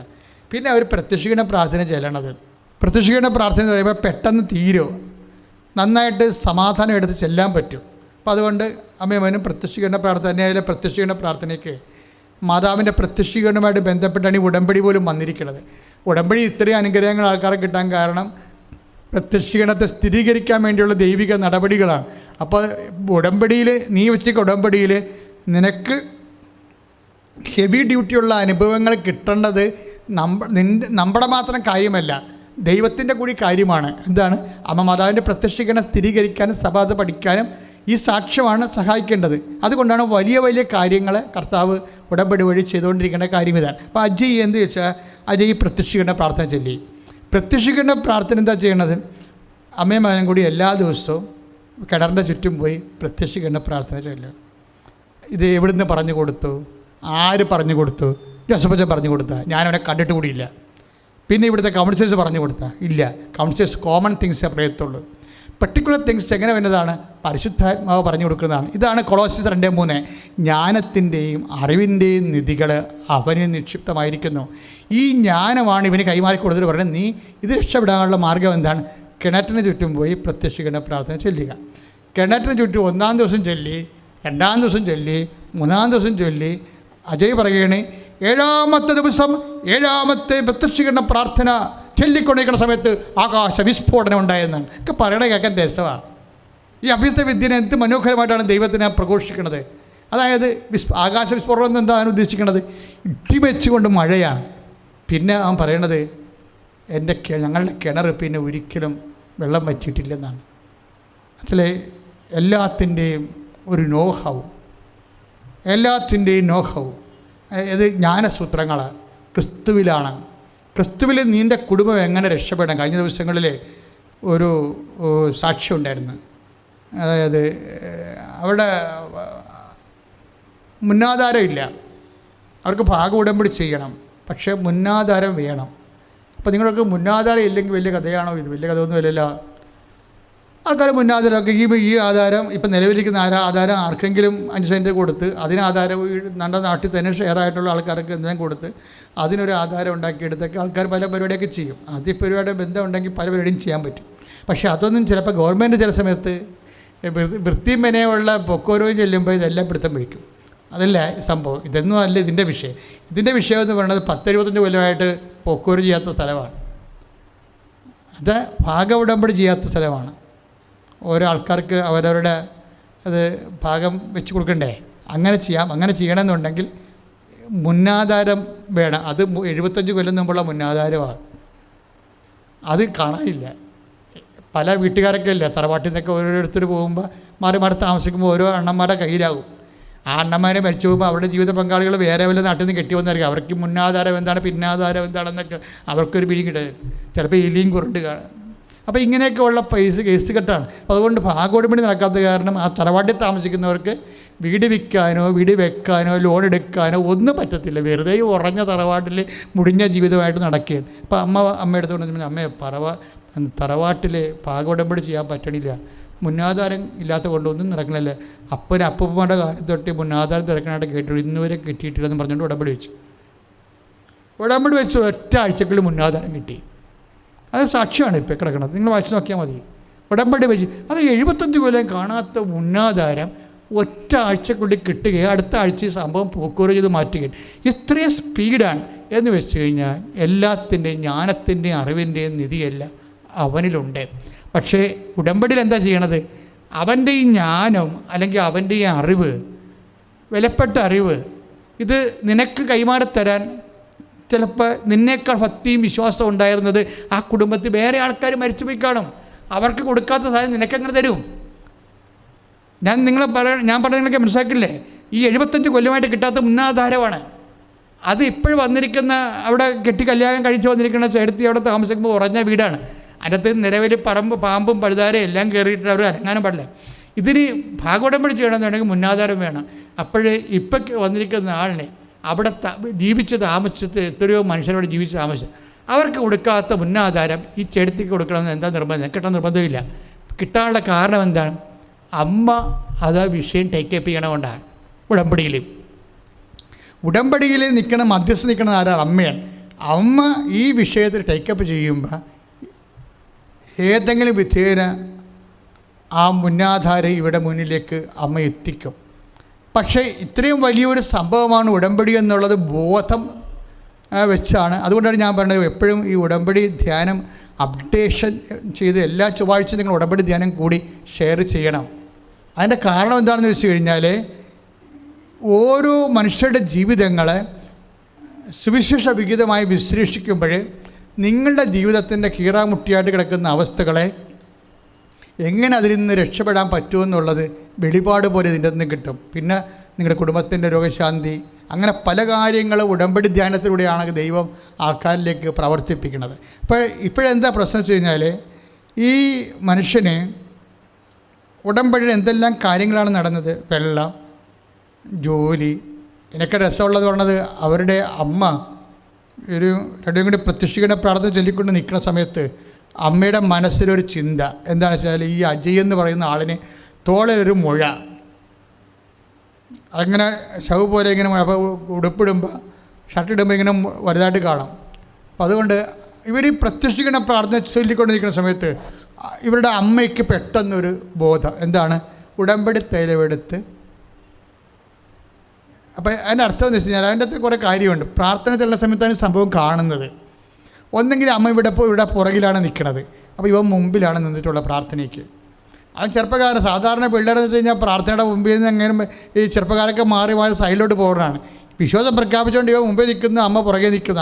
അമ്മ നിൽക്കുമ്പോൾ അമ്മയോട് കർത്താവ് പറഞ്ഞ് ഇവൻ്റെ മുറിവില്ലേ, ഇവൻ്റെ ഈ മുഴയില്ലേ, അത് ഓരോരുത്തരും കൊണ്ടുപോകേണ്ട കാര്യമൊന്നുമില്ല, നീ ഇപ്പം തന്നെ ഉടമ്പടി തൈലം എടുത്തിട്ട് അവൻ്റെ ആ മുഴയിലൊന്ന് തൊടാൻ പറഞ്ഞ് കുരിശിടും. അജയുടെ സാക്ഷ്യം പറയുന്നതിൽ അമ്മ ആ മുഴയിൽ കുരിശിട്ടുകൊണ്ടിരിക്കുന്ന സമയത്ത് തന്നെ തീ കത്തി ഇറങ്ങുന്നത് പോലൊരു ഫീലാണ്. ഞാൻ നോക്കുമ്പോൾ തപ്പി നോക്കുമ്പോൾ അവിടെ മുഴയില്ലെന്ന്. ഇത്രയും സ്പീഡാണ് വിഷയം, ഓരോ വിഷയങ്ങൾ. പക്ഷേ നമുക്ക് മനസ്സിലാക്കണത് എല്ലാത്തിനും മുഴകളായാലും ശരി, പാകോടമ്പടി ആയാലും ശരി, കിണറ്റിലെ വെള്ളമായാലും ശരി, ഉടമ്പടിയിൽ ഇതിനെല്ലാം പരിഹാരമുണ്ട്.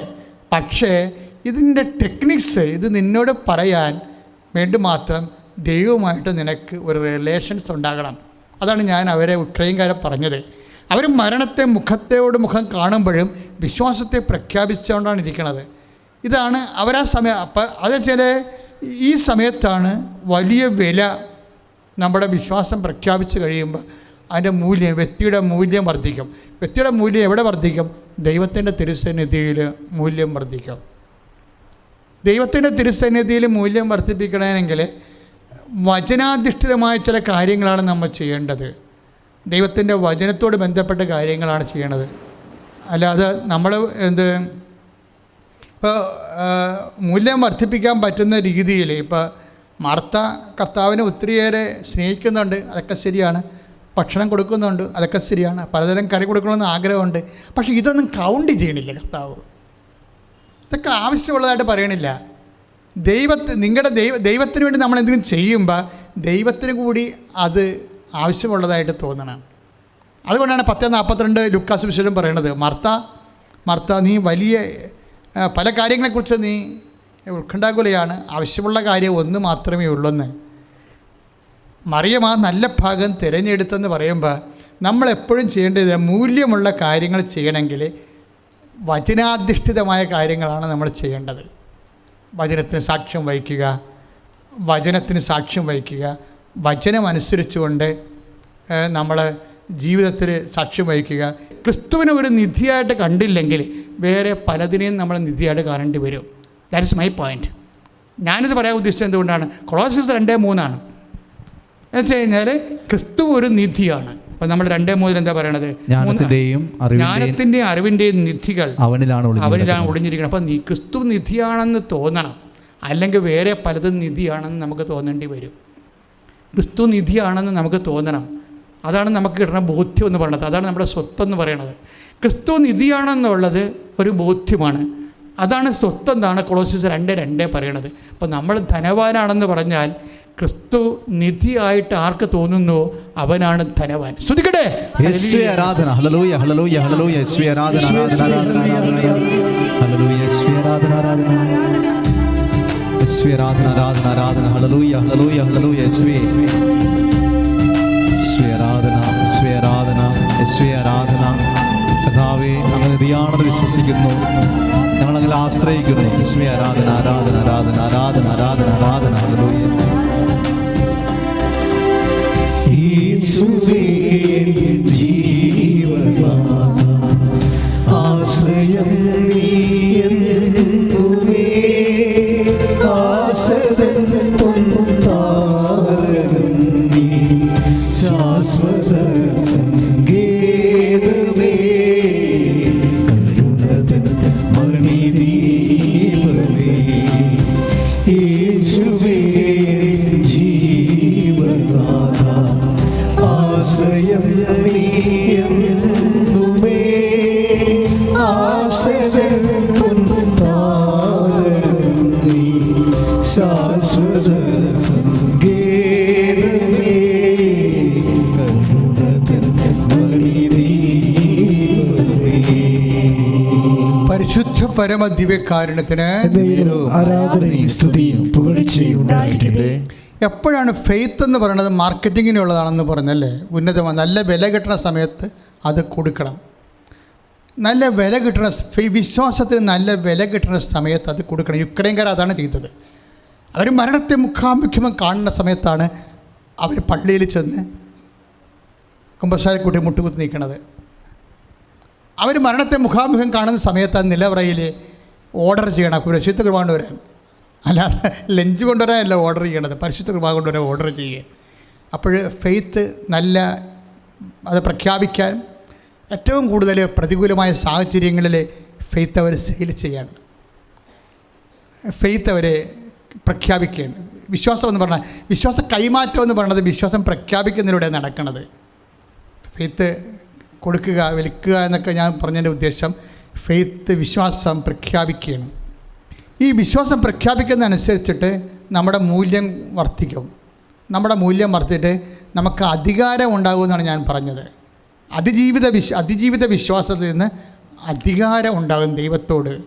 ഇപ്പോൾ നമുക്ക് ഇപ്പോൾ നമ്മുടെ കയ്യിലുള്ള കാര്യങ്ങൾ പോലെയായിരിക്കും. ഇപ്പോൾ നിങ്ങളുടെ പഠനം, നിങ്ങളുടെ ആരോഗ്യം, നിങ്ങളുടെ സൗഖ്യം, അധികാരം വെച്ച് കഴിഞ്ഞ് നിങ്ങളൊക്കെ വിശ്വാസ അധികാരം പ്രാപിച്ചാൽ അത് നിങ്ങളുടെ കയ്യിലിരിക്കണ പോലെ തോന്നും.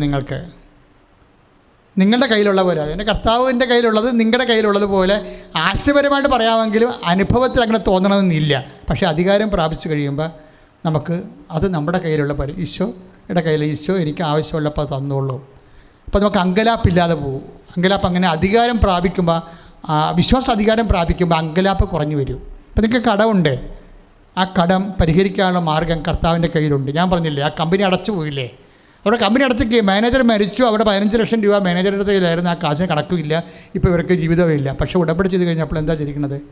അമ്മ അവർക്ക് വേറൊരു ഓർഡർ 41 ലക്ഷം രൂപയുടെ ഒരു ഓർഡർ കൊടുത്ത് PP കിറ്റിൻ്റെ. ഇതാണ് സംഭവം. അപ്പോഴേ പെട്ടെന്ന് ചേഞ്ച് ചെയ്യുകയാണ്. അപ്പോൾ നീ രക്ഷപ്പെടാനുള്ള മാർഗം ദൈവത്തിൻ്റെ കയ്യിലുണ്ട്. അപ്പോൾ നമ്മളെന്താ ചെയ്യേണ്ടത്? നമ്മൾ ആ ഉടമ്പടി എടുത്ത് ദൈവവുമായിട്ട് ആത്മബന്ധമല്ല, ആത്മബന്ധം കഴിഞ്ഞാലുള്ളത് അധികാരബന്ധമാണ്. ദൈവമായിട്ടൊരു അധികാരബന്ധം. അതിന് ആദ്യം വേണ്ടത് ബോധമാണ്, പിന്നെ വേണ്ടത് ബോധ്യമാണ്, പിന്നെ വേണ്ടത് സാക്ഷ്യമാണ്. ഇതാണ് നമ്മുടെ സബ്ജക്റ്റ്, ഉടമ്പടി സബ്ജക്റ്റ് എന്ന് പറയുന്നത്.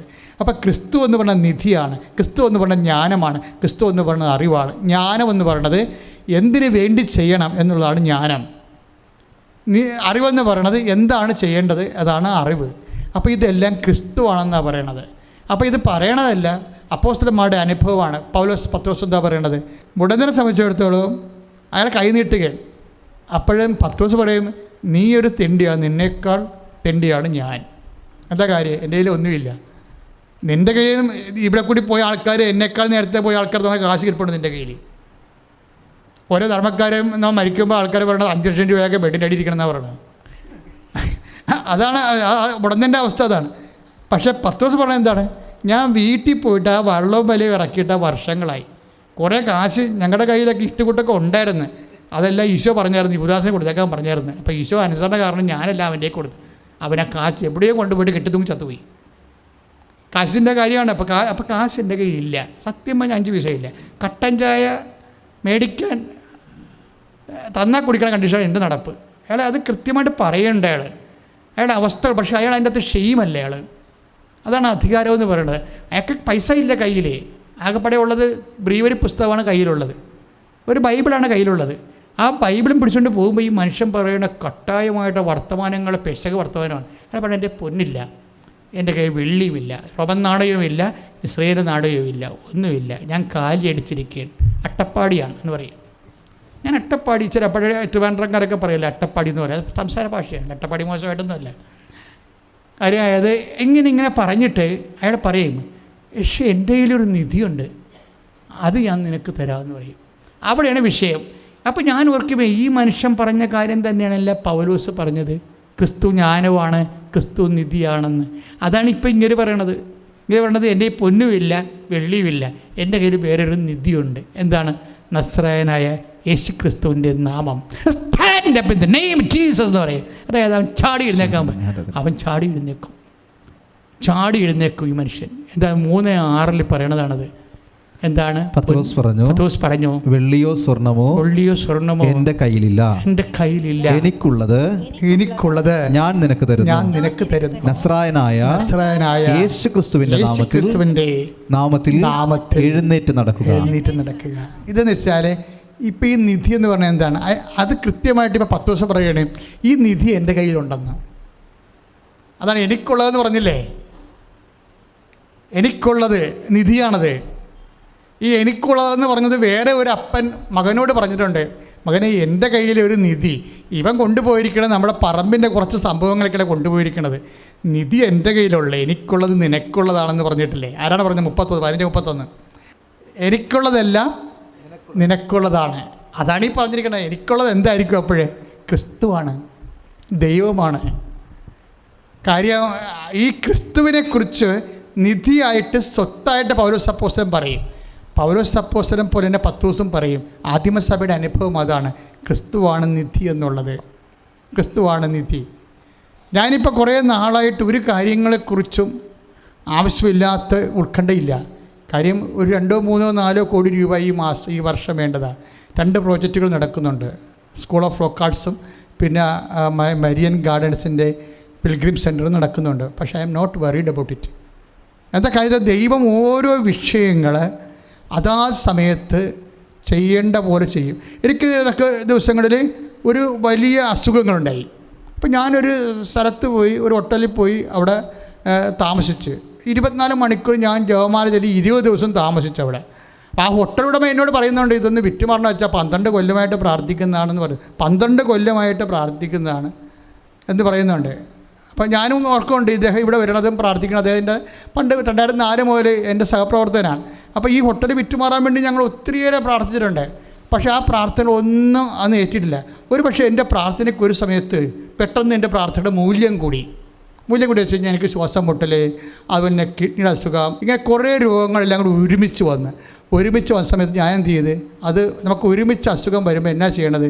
എനിക്ക് ടെക്നിക്ക് അറിയാം. ഈ സമയത്ത് പർച്ചേസ് അല്ല, നമുക്ക് ഷെയർ വിൽക്കണ സമയമാണ്, വിശ്വാസം കൈമാറുന്ന സമയമാണ്, വിശ്വാസം പ്രഖ്യാപിക്കുന്ന സമയമാണ്, വിശ്വാസം നല്ല മൂല്യമുള്ള സമയമാണ്. ഞാൻ ഈ സമയത്ത് ദൈവത്തോട് നന്ദി പറഞ്ഞാണ്. ഞാൻ 24 മണിക്കൂർ കർത്താവിൻ്റെ ജോലി ചെയ്യുന്ന ആളാണ്. എനിക്ക് വേണമെങ്കിൽ കർത്താവായിട്ട് ബാർഗെയിൻ ചെയ്യാം. ഞാൻ ഇത്രയും ദൈവത്തിന് വേണ്ടിയല്ലേ ഞാൻ ജീവിക്കണത്. എനിക്ക് എന്തിനാണ് ഇങ്ങനെ അസുഖം വന്നാൽ ചോദിക്കുക? ഒരക്ഷരം ഞാൻ മിണ്ടത്തില്ല. കാര്യം ഞാൻ പഠിച്ചിരിക്കുന്ന അമ്മടിക്ക് എന്നാണ്. അമ്മയ്ക്കിങ്ങനെ കുറേ ബുദ്ധിമുട്ടുകളെല്ലാം അപ്പൻ ഈശോ ഉണ്ടാക്കിയ സമയത്തെല്ലാം അമ്മ മിണ്ടത്തില്ലായിരുന്നു. അതെച്ചാൽ വിശ്വാസം വിൽക്കാൻ അവർക്കറിയാം. വിശ്വാസത്തിൻ്റെ മൂല്യം കൂടുന്നതനുസരിച്ച് അവരത് കൊടുത്തിട്ട് അത് മൂല്യമാക്കി മാറ്റും. അപ്പോൾ അമ്മ അതുകൊണ്ട് മിണ്ടാതെ ഹൃദയം സംഗ്രഹിച്ചുകൊണ്ടിരിക്കും. ഞാൻ ഹൃദയത്തിൽ സംഗ്രഹിക്കുന്നതിന് പകരം ഞാൻ നന്ദി പറഞ്ഞുകൊണ്ടേയിരുന്ന് പ്രാർത്ഥിച്ച് 20 ദിവസം പ്രാർത്ഥിച്ചതിനുള്ളിൽ ആ ഹോട്ടൽ വിറ്റുപോയി. അതിനെതിരിക്കണം. 12 കൊല്ലം വിൽക്കാത്ത ഹോട്ടലാണ്. ഞാനവിടെ ഇരിക്കുന്ന സമയത്താണ് ആ ദിവസങ്ങളാണ് ആ സാധനം വിറ്റ്. എൻ്റെ പ്രാർത്ഥന 6 മണിക്കൂർ കഴിഞ്ഞപ്പോൾ 6 ദിവസം കഴിഞ്ഞപ്പോൾ തന്നെ ഹോട്ടൽ വിറ്റുപോയി. പിടിച്ച് എന്താ പ്രശ്നം? ഇതിൻ്റെ അകത്ത് വരുന്ന പ്രോബ്ലം എന്ന് പറയുന്നത് നമ്മളിലേക്കൊന്ന് കൂടുതൽ പ്രെയർ അല്ലെങ്കിൽ കൂടുതലായിട്ടുള്ള നമ്മുടെ ജീവിതത്തിലെ നമ്മുടെ ക്ലേശങ്ങൾ ഭാരങ്ങൾ വരുമ്പോൾ നമ്മുടെ വിശ്വാസം മൂല്യം പ്രാപിക്കുന്നു. ഈ മൂല്യം അപ്പം തന്നെ നമ്മൾ പ്രഖ്യാപിക്കണം.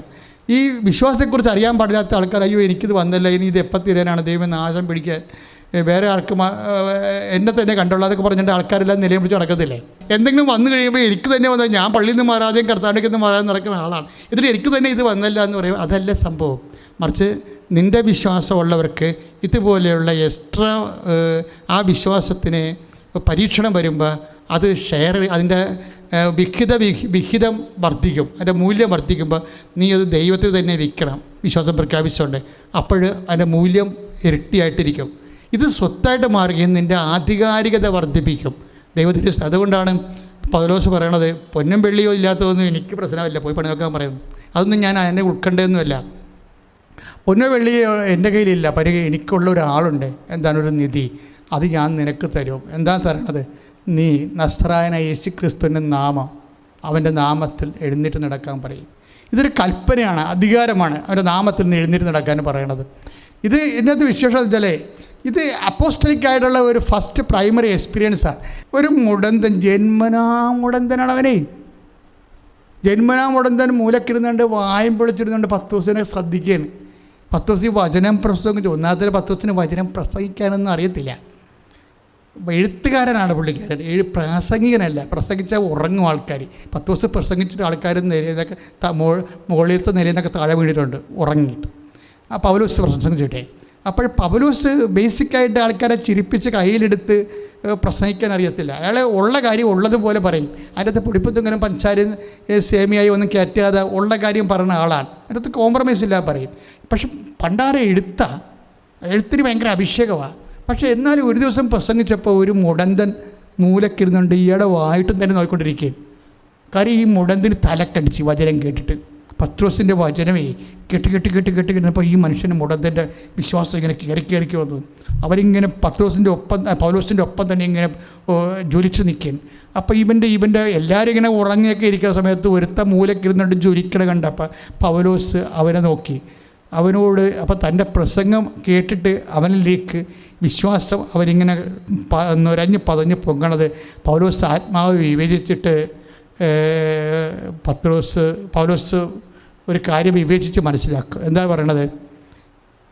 സുഖം പ്രാപിക്കാൻ തക്ക വിശ്വാസം അവർ ഉണ്ടെന്ന് കണ്ട് ആ ജന്മനാ മുടന്തനോട് പറഞ്ഞു, സ്റ്റാൻഡപ്പ്, എഴുന്നേറ്റ് നിൽക്കാൻ പറഞ്ഞു. എഴുന്നേറ്റ് നിൽക്കാൻ പറഞ്ഞപ്പോഴേ ആ പത്രോസിൻ്റെ വിശ്വാസത്തിൻ്റെ ഒരു ഇതുകൊണ്ടേ എഴുന്നേറ്റ് നിൽക്കാൻ പറഞ്ഞവൻ എഴുന്നേറ്റ് ഓടി. അത് ഭയങ്കര രസമുള്ള ഒരു മിറക്കിളാണ് ബൈബിളിൽ. എന്താണ്? പൗലോസിൻ്റെ പ്രസംഗം കേൾക്കുകയാണ്. നടപടി പുസ്തകത്തിൻ്റെ 14:9 വായിച്ചോളൂ. പൗലോസ് പ്രസംഗിക്കുന്നത് അവൻ കേട്ടു. പൗലോസ് പ്രസംഗിക്കുന്നത് അവൻ കേട്ടു. പൗലോസ് അവനെ സൂക്ഷിച്ചു നോക്കി. സൗഖ്യം പ്രാപിക്കുവാൻ തക്ക വിശ്വാസം അവനുണ്ടെന്ന് കണ്ട് പൗലോസ് ഉച്ചത്തിൽ പറഞ്ഞു, എഴുന്നേറ്റ് കാലുറപ്പിച്ചു നിൽക്കുക. അവൻ ചാടി എഴുന്നേറ്റ് നടന്നു. Praise the Lord. ഇതാണ് വിഷയം. അതായത് തക്ക വിശ്വാസം എന്നുള്ളതൊരു വിഷയമാണ് 14:9. ഇപ്പം നമ്മുടെ പല കാര്യങ്ങൾ ഫയലെടുക്കാത്തതിൻ്റെ കാരണം വിശ്വാസം അപ് ടു ഡേറ്റ് ചെയ്യാത്ത കൊണ്ടാണ്. തക്ക വിശ്വാസം ആകാത്തതുകൊണ്ട്. വിശ്വാസം ഇല്ലയെന്ന് വെച്ചാൽ വിശ്വാസം ഉണ്ട്, പക്ഷേ വിശ്വാസം അഗ്നിശോധനയെ അതിജീവിച്ചിട്ട് ബാക്കി ഉണ്ടായതല്ല. അഗ്നിശോധന പോലും നടന്നിട്ടില്ല, ഒരു പരീക്ഷ നടന്നിട്ടില്ല. പരീക്ഷ നടന്നിട്ടുണ്ടെങ്കിൽ 4 കാലേ വീണ് ഓടി പിന്നെ പള്ളിയിലും കയറുകയില്ല, പ്രാർത്ഥനയ്ക്കും വരത്തില്ല. അതുകൊണ്ട് നിനക്ക് ഇന്ന് വരെ പരീക്ഷ ചിലപ്പോൾ ഉണ്ടായി കാണത്തില്ല. കാര്യം ദൈവത്തിന് പേടിയായിട്ടാണ് നിന്നെ. കാര്യം പരീക്ഷ ഇട്ടാൽ നീ തോറ്റുപോവുകയും ചെയ്യും, ദൈവത്തിന് നീ നഷ്ടപ്പെടുകയും ചെയ്യും. അല്ല പിന്നെ ചാട വരെ ഇങ്ങനെ കടന്നോട്ടം ചെയ്തിട്ട് പ്രത്യേകിച്ച് പരീക്ഷയൊന്നും ഇല്ലാത്ത എത്രയോ വെണ്ണപ്പാളികളായിട്ടുള്ള അമൂൽ ബേബികളാണ് നമുക്കുള്ളത്. വിശ്വാസം ഇപ്പോഴത്തെ കാര്യം ഒന്നും പറയണ്ട. അമൂൽ ബേബികളുടെ എണ്ണം കൂടുതലാണിപ്പോൾ. എന്താ കാര്യം? ഒന്നുമില്ല. വിശ്വാസത്തിനോ പ്രാർത്ഥനയ്ക്കോ പറ്റുന്ന രീതിയിലുള്ള ഒരു പരുവപ്പെടൽ അവരുടെ ജീവിതത്തിലില്ല. അവർക്കെല്ലാം പത്താഴം പറ്റൂ, ചക്കി കുത്തി അമ്മ വെച്ചു, ഞാനുണ്ടോ എന്നും പറഞ്ഞുകൊണ്ടിരിക്കുന്ന പരിപാടിയാണ്. അതുകൊണ്ട് എല്ലാം റെഡിമെയ്ഡ്. അപ്പോൾ സെമി അരിസ്റ്റോക്രാറ്റിക് ലൈഫിലേക്ക് കേരളം ചേഞ്ച് ചെയ്ത കാരണം വിശ്വാസത്തിന് അവിടെ പ്രൊവിഷൻ കുറവാണ്. പക്ഷേ വിശ്വാസത്തിന് ഒരു പ്രൊവിഷൻ വരുമ്പോൾ ഇത് തക്ക വിശ്വാസമായിട്ട് അപ്ഡേഷൻ ഉണ്ടാകണം. ഏതെങ്കിലും വിശ്വാസം ഉണ്ടായിട്ട് കാര്യമില്ല. അയാൾ എന്താണെന്ന് വെച്ച് കഴിഞ്ഞാൽ, എന്തുകൊണ്ട് ആ മുടന്തനി ഇത്രയും നാൾ സുഖം പ്രാപിക്കാതിരുന്നെന്ന കാര്യം വെച്ചാൽ അവനോട് സുവിശേഷം പ്രസംഗിക്കാൻ ആരും ഇല്ലായിരുന്നു. സുവിശേഷം പ്രസംഗിക്കാൻ ചിലപ്പോൾ ഉണ്ടായിരിക്കാരും, പക്ഷേ പ്രസംഗിക്കേണ്ടതുപോലെ അവനോട് പ്രസംഗിച്ചിട്ടില്ല. ഇവരൊക്കെ പ്രസംഗിച്ച് കഴിഞ്ഞപ്പോൾ അവൻ്റെ വിശ്വാസം വർദ്ധിച്ചു. എങ്ങനെ വിശ്വാസം വർദ്ധിച്ചു? തക്ക വിശ്വാസമായി മാറി. ഇപ്പോൾ ഈ ജനതയുടെ വിശ്വാസങ്ങളെ തക്ക വിശ്വാസമാക്കാൻ, അതായത് ദൈവത്തിന് മുടന്തെല്ലാം മാറ്റിക്കൊണ്ട് എഴുന്നേൽപ്പിൽ നടത്താൻ പറ്റുന്ന വിശ്വാസത്തിലേക്ക് അപ്ഡേറ്റ് ചെയ്യാൻ സഭയുടെ നിലവിലുള്ള സംവിധാനം എന്തുമാത്രം സഹായകരമാണ്. കാര്യം സിനഡ് അന്തർദേശീയമായിട്ട് നടക്കുന്നു, എല്ലാ സഭകളുടെയും സഭകളുടെ സിനഡുകൾ നടക്കുന്നു. ജനങ്ങളുടെ തക്ക വിശ്വാസ നിലവാരം വർദ്ധിച്ചോ ഇല്ലേ എന്നുള്ളത് സഭ ഇൻട്രോസ്പെക്റ്റ് ചെയ്യേണ്ട ഒരു വിഷയമാണ്. സഭ ഇൻട്രോസ്പെക്റ്റ് ചെയ്യണം. കാര്യം എപ്പോഴും നമ്മൾ സിനഡിനെ കുറിച്ച് കേൾക്കുന്നുണ്ട്. 23 ഒരു സിനഡ് നടക്കാൻ പോകുന്നു. അതിൻ്റെ എല്ലാ വർക്കുകൾ ഇപ്പോൾ നടന്നുകൊണ്ടിരിക്കുകയാണ്. വളരെ തീക്ഷ്ണമതിയായിട്ടുള്ള അച്ഛന്മാർ ആ വർക്ക് മനോഹരമായിട്ട് ചെയ്യുന്നുണ്ട്. പക്ഷേ എന്ത് ചെയ്താലും ഈ തക്ക വിശ്വാസത്തിലേക്ക് കേൾവിക്കാർ ഉയരാത്തോളം കാലം നമ്മൾ എന്തോ ചെയ്ത് നമ്മൾ കൂട്ടിയെന്ന് നമുക്ക് സ്വന്തമായിട്ടൊരു സമാധാനവും സംതൃപ്തിയും കിട്ടുമെന്നല്ലാതെ അതിൻ്റെ അപ്പുറത്ത് ദൈവത്തിന് വേണ്ടിയുള്ള ഒരു സുവിശേഷ നടപടി സഭയ്ക്ക് ചെയ്യാൻ കഴിയാത്തത്തോളം കാലം നമ്മളെ സംബന്ധിച്ചിടത്തോളം വളർച്ച എപ്പോഴും ഒരു സീറോ ആയി നിൽക്കും. പ്രാർത്ഥിക്കുക, കർത്താവായ ദൈവമേ, സഭയുടെ വളർച്ചയെ സ്വാധീനിക്കുന്ന വിധത്തിലെ പരിശുദ്ധാത്മാവിന്റെ നിറവോടുകൂടി എല്ലാ സഭകളും ഏകസ്ഥ സഭകള്, പ്രാദേശിക സഭകള്, സാർവദേശിക സഭകള്,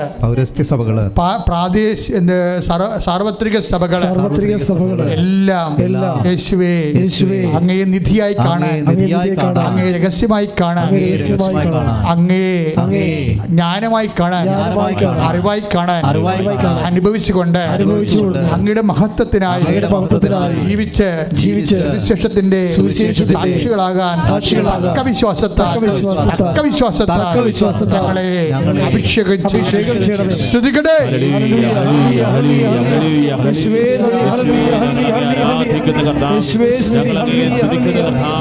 മഹത്വപ്പെടുന്ന ഹല്ലേലൂയ ഹല്ലേലൂയ ഹല്ലേലൂയ. ഈശോയെ ഞങ്ങളെ തക്ക ദിവ്യകാരുണ്യത്തിന് പരിശുദ്ധ പരമ ദിവ്യകാരുണ്യത്തിന് പരിശുദ്ധ പരമ ദിവ്യകാരുണ്യത്തിന് വിശ്വാസം ട്രാൻസ്മിറ്റ് ചെയ്യുക, വിശ്വാസം വിൽക്കുക. വിശ്വാസം ഷെയർ മാർക്കറ്റ് പോലെ വിശ്വാസം മാർക്കറ്റ് ചെയ്യുക. അതായത് വിശ്വാസം പ്രഖ്യാപിക്കാൻ ഏറ്റവും പ്രതികൂലമായ സമയത്ത് വിശ്വാസം പ്രഖ്യാപിക്കുന്നതിനാണ് വിശ്വാസം ഫെയ്ത്ത് മാർക്കറ്റിംഗ് എന്ന് പറയുന്നത്. അപ്പോഴാണ് നമുക്ക് ക്രിസ്തു സ്വത്തായി മാറുന്നത്. അങ്ങനെയാണ് കൊളോസ്യസ് 2:2 അനുസരിച്ച് ക്രിസ്തു സ്വത്തായി മാറുന്നത്. വിശ്വാസം പ്രഖ്യാപിക്കാൻ പറ്റാത്ത സമയത്ത് വിശ്വാസം പ്രഖ്യാപിച്ച് കഴിയുമ്പോഴാണ് വിശ്വാസത്തിൻ്റെ മൂല്യം വർദ്ധിച്ചുകൊണ്ട് നമുക്കത് കൃപയായി മാറുന്നത്. ആ കാനംകാരി അങ്ങനെ ചെയ്തിരിക്കണത്. കാനംകാരിയുടെ വിശ്വാസമില്ലേ, അവർ വിശ്വാസം പ്രഖ്യാപിക്കാൻ ഭയങ്കര പ്രതിസന്ധിയുള്ള സമയത്താണ് അവർ വിശ്വാസം പ്രഖ്യാപിച്ച് ഫെയ്ത്ത് മാർക്കറ്റിംഗ് നടക്കുന്നത്. ഒരു പക്ഷേ അങ്ങനെ ഒരു ലേഡിയെ ഉള്ളതെന്ന് തോന്നുന്നു ബൈബിളിലെ. എന്താ കാര്യം? അവരോട് പറഞ്ഞത് മക്കളുടെ അപ്പം എടുത്ത് നായ്ക്കൾക്ക് കൊടുക്കുക വിഹിതമല്ല എന്ന് പറയും. അപ്പോഴെന്നാ പറ്റണത്? വിശ്വാസം പ്രഖ്യാപിക്കുന്നതിന് ഏറ്റവും ആക്ഷേപവും അപമാനവും ഉണ്ടാകുന്നൊരു സാഹചര്യമാണ്. അത് ജീസസ് ക്രിയേറ്റ് ചെയ്തതാണത്. ദൈവം ചിലപ്പോൾ നിങ്ങളുടെ ജീവിതത്തിൽ ഒരു സിറ്റുവേഷൻ ക്രിയേറ്റ് ചെയ്യും. ആരിൽ നിന്നുമാകാം. വിശ്വാസം, അതായത് നിൻ്റെ വിശ്വാസത്തെ ചോദ്യം ചെയ്യുന്ന രീതിയിൽ, അല്ലെങ്കിൽ നിൻ്റെ നടപടിക്രമങ്ങളെ ആക്ഷേപിക്കുന്ന രീതിയിൽ ഒരു സിറ്റുവേഷൻ ക്രിയേറ്റ് ചെയ്യും. ദൈവം തന്നെ അങ്ങനെ ചെയ്തെന്ന് വരാം. ചിലപ്പോൾ നാട്ടുകാരെ കൊണ്ട് ചെയ്യിച്ചെന്ന് വരാം, അല്ലെങ്കിൽ സമൂഹത്തെ കൊണ്ട് ചെയ്യിച്ചെന്ന് വരാം. അതായത് അതാണ് കാനംകാരി കർത്താവ് ചോദിക്കണത്. മക്കളുടെ അപ്പം എടുത്ത് പട്ടികൾ കൊടുക്കുന്നത് വിഹിതമാണോ?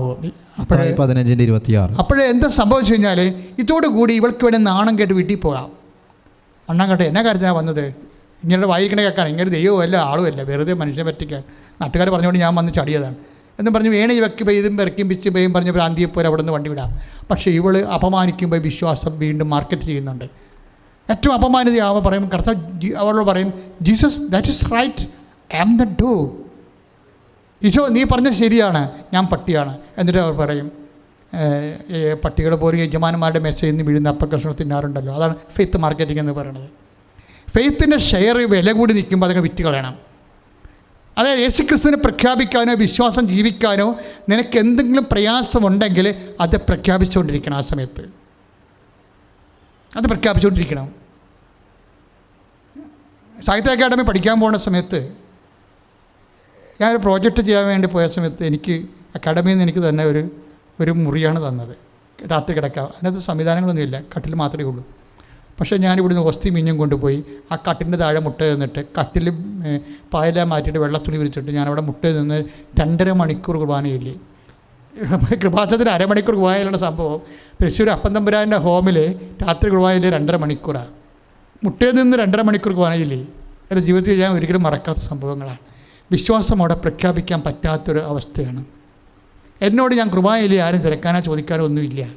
പക്ഷേ ഞാൻ 1.5 മണിക്കൂർ പ്രാർത്ഥിക്കുന്ന ആൾ 2.5 മണിക്കൂർ മുട്ടയെന്ന് കുർബാന അർപ്പിച്ചു. ഇതെന്ന് വെച്ചാൽ വിശ്വാസം പ്രതികൂല സന്ധിയിൽ വരുന്ന സമയത്ത് അത് പ്രഖ്യാപിക്കാൻ ഇടമില്ലാത്ത സമയത്ത് നമ്മൾ ഉള്ള സൗകര്യത്തിൽ ഓണം പോലെ അങ്ങോട്ട് പ്രഖ്യാപിക്കും. ഇങ്ങനെയാണ് ഇത് മാർക്കറ്റ് ചെയ്തിട്ട് നമ്മുടെ വിശ്വാസത്തിൻ്റെ മൂല്യം വർദ്ധിപ്പിക്കണം. ഇത് ഉണ്ടെങ്കിൽ അതങ്ങനെ പത്രോസ് പലതരത്തിൽ ഇങ്ങനെ ഉണ്ടാക്കി നല്ല സ്വത്തായി മാറി. അതുകൊണ്ടാണ് പത്രോസിന് ഞെട്ടലില്ലാത്തത്. അല്ല പറയും പൊന്നും വെള്ളിയൊന്നും എൻ്റെ ആവശ്യമില്ല, എനിക്കില്ല, എനിക്കത് ഞാൻ ഡോട്ട് ബോധന പഠിച്ചു. പക്ഷേ എനിക്ക് ഒരു നിധിയുണ്ട്, അത് കർത്താവ് യേശുക്രിസ്തുവിൻ്റെ നാമമാണ്. 3:6 പറയണത്. അപ്പോൾ കർത്താവ് യേശുക്രിസ്തുവിൻ്റെ നിധിയാണെന്ന് പൗലോസ് പറയും, രഹസ്യമാണെന്ന് പൗലോസ് പറയും, സ്വത്താണെന്ന് പൗലോസ് പറയും, അത് അറിവാണെന്ന് പൗലോസ് പറയും, ജ്ഞാനമാണെന്ന് പൗലോസ് പറയും. ഇതൊന്നും പറയാതെ പത്രോസ് പറയും എനിക്കുള്ളതാണ് അതെന്ന് പറയും. എനിക്കുള്ളത് ഞാൻ നിനക്ക് തരുന്നു, നസ്രായന യേശുവിൻ്റെ നാമത്തിൽ നീ എഴുന്നേറ്റ് നടക്കാൻ പറയും. അപ്പോൾ ക്രിസ്തുവിനെ നേടാൻ വേണ്ടി നമുക്ക് ഗലാത്യർ ഞാൻ ക്രിസ്തുവിനോട് കൂടെ ക്രൂശിതനായിരിക്കുന്നു, ഇനിമേൽ ഞാനല്ല ജീവിക്കുന്നത് ക്രിസ്തുവാണ് എന്നിൽ ജീവിക്കുന്നത്. എൻ്റെ ഇപ്പോഴത്തെ ഐഹിക ജീവിതം എന്നെ സ്നേഹിക്കുകയും എനിക്ക് വേണ്ടി തന്നെ ബലിയർപ്പിക്കുകയും ചെയ്ത ദൈവപുത്രനിൽ വിശ്വസിച്ചുകൊണ്ടുള്ള ജീവിതമാണ്. പ്രിയപ്പെട്ടവരെ, ക്രിസ്തു എന്നിൽ ജീവിക്കാൻ വേണ്ടി ഞാൻ ഈറ്റുനോവ് അനുഭവിക്കുന്നു. അതായത് 4:23 ക്രിസ്തു നിങ്ങളിൽ രൂപപ്പെടുന്നത് വരെ വീണ്ടും ഞാൻ നിങ്ങൾക്ക് വേണ്ടി ഈറ്റുനോവ് അനുഭവിക്കുന്നു. പ്രിയപ്പെട്ടവരെ, അതായത് എല്ലാ ഉടമ്പടിയുടെ ലക്ഷ്യം എന്ന് പറയുന്നത് ക്രിസ്തു രൂപപ്പെട്ടു വരികയാണ്. ക്രിസ്തു എന്ന് പറയുന്നത് ദൈവത്തിൻ്റെ ജ്ഞാനമാണ്, ദൈവത്തിൻ്റെ അറിവാണ്. അതാണ് നമ്മൾ കൊളോസ്യർ 2:3 വായിച്ചത്. ക്രിസ്തു ദൈവത്തിൻ്റെ നിധിയാണ്. ഇനി പൗലോസിൻ്റെ ലേഖനങ്ങളിലെ 1:24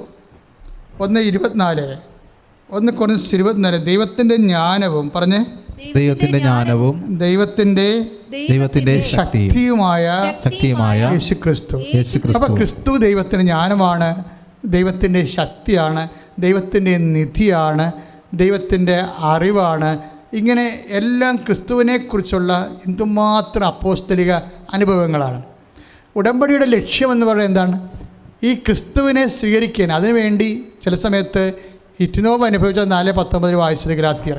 അതായത് കുറച്ച് പ്രയാസങ്ങൾ ഈശോ നമ്മൾ രൂപപ്പെട്ട് വരാൻ വേണ്ടി നമ്മുടെ സാഹചര്യങ്ങളിൽ, പ്രതികൂലമായ സാഹചര്യങ്ങളിൽ വിശ്വാസം പ്രഖ്യാപിക്കാൻ യാതൊരുവിധ നിവൃത്തിയും ഇല്ലാത്ത സാഹചര്യങ്ങളിലും നമ്മൾ വിശ്വാസം പ്രഖ്യാപിച്ച് കഴിയുമ്പോൾ ഈ ഇറ്റുനോവ് പോലെയാവും. എന്തിനാണ് ചെയ്യണത്? ക്രിസ്തു നമ്മൾ രൂപപ്പെട്ട് വരാനാണ്. ഇങ്ങനെ ക്രിസ്തു വന്നു കഴിഞ്ഞാലുള്ള ഗുണം എന്താണെന്ന് അറിയാവോ? ക്രിസ്തു എല്ലാമാണ്. കൊളോസ്യസ് 3:11 ക്രിസ്തു എല്ലാമാണ്, എല്ലാവരിലുമാണ്. അപ്പം ക്രിസ്തു എല്ലാമായത് കാരണം ഈ ജ്ഞാനമാണ്, ശക്തിയാണ്. ഈ ക്രിസ്തു ശക്തി ആയതുകൊണ്ട് തന്നെ നമ്മുടെ ബലഹീനതയിൽ പൗലോസ് പറഞ്ഞില്ലേ, എൻ്റെ ബലഹീനതയിലാണ് ദൈവത്തിൻ്റെ ശക്തി പ്രവർത്തിക്കുന്നത്. അപ്പോൾ നമുക്ക് പലതരത്തിലുള്ള ഇല്ലായ്മകളും എല്ലാം, രോഗങ്ങൾ, അല്ലെങ്കിൽ പരീക്ഷാ തോൽവി, അല്ലെങ്കിൽ സാമ്പത്തിക ബുദ്ധിമുട്ടുകൾ, ഇങ്ങനെ കുറേ ബലഹീനതകളില്ലേ. ഈ ബലഹീനതകൾ നമ്മൾ ഉടമ്പടി പ്രകാരം നമ്മൾ ആദ്യമായിട്ട് ആഗ്രഹിക്കുന്നത് ആ വിഷയത്തിലൊരു സമാധാനം ഉണ്ടാകണമെന്നാണ്. ആ വിഷയത്തിൽ സമാധാനം ഉണ്ടാകാതിരിക്കത്തില്ല ഒരിക്കലും. പക്ഷേ അതല്ല, അതിൻ്റെ താഴെ ഒരു വിഷയമുണ്ട്. എന്താണ്? ക്രിസ്തു. ദൈവം ഉദ്ദേശിക്കുന്നത് എന്തുകൊണ്ടാണ്? ക്രിസ്തുവിനെ നമ്മൾ സ്വീകരിക്കാൻ വേണ്ടിയാണ് ഇതുപോലുള്ള സമ്മർദ്ദങ്ങളിലൂടെ നമ്മൾ പോകുന്നത്. അപ്പോൾ ആ സമ്മർദ്ദങ്ങൾ നമ്മുടെ ബലഹീനതയാണ് ദൈവത്തിൻ്റെ ശക്തി നമ്മളിലേക്ക് ക്രിസ്തുവായിട്ട് ഇറങ്ങി വസിക്കുന്ന കാരണം ഞാൻ ബലഹീനനായിരിക്കുമ്പോഴാണ് ഞാൻ ശക്തനായിരിക്കുന്നത് എന്ന് പൗലോസ് അപ്പോസ്തലൻ പറയും. അപ്പോഴേ ക്രിസ്തു നമ്മളിലേക്ക് അപ്ലോഡിങ് ചെയ്യുന്ന ഒരു സമയം കൂടിയാണ് ഈ ബലഹീനമായ സാഹചര്യങ്ങൾ, രോഗത്തിൻ്റെ സാഹചര്യങ്ങൾ. അത് നമുക്ക് ഈറ്റുനോവ് പോലെ ഫീൽ ചെയ്താൽ നീ ഒരു യഥാർത്ഥ വിശ്വാസിയായിട്ട് മാറും. പ്രാർത്ഥിക്കുക. കർത്താവായ ദൈവമേ, ക്രിസ്തു രൂപപ്പെട്ടു വരുന്ന സാഹചര്യങ്ങളെ മനസ്സിലാക്കാനും വിവേചിക്കാനും എന്നെ സഹായിച്ചുകൊണ്ട് ഉടമ്പടിയുടെ ആത്യന്തിക ലക്ഷ്യം ദൈവത്തിൻ്റെ നിത്യം, ദൈവത്തിൻ്റെ രഹസ്യവും, ദൈവത്തിൻ്റെ അറിവും, ദൈവത്തിൻ്റെ ജ്ഞാനവും, ദൈവത്തിൻ്റെ ശക്തിയുമായ ക്രിസ്തുവിനെ അനുഭവിക്കുക, ആർജിക്കുക, അഭിഷേകമായി സ്വീകരിക്കുക എന്ന വലിയ ദൈവിക ദൗത്യത്തിലേക്ക് എന്നെ അഭിഷേകം ചെയ്യണം. ശ്രദ്ധിക്കട്ടെ. ഹല്ലേലൂയ.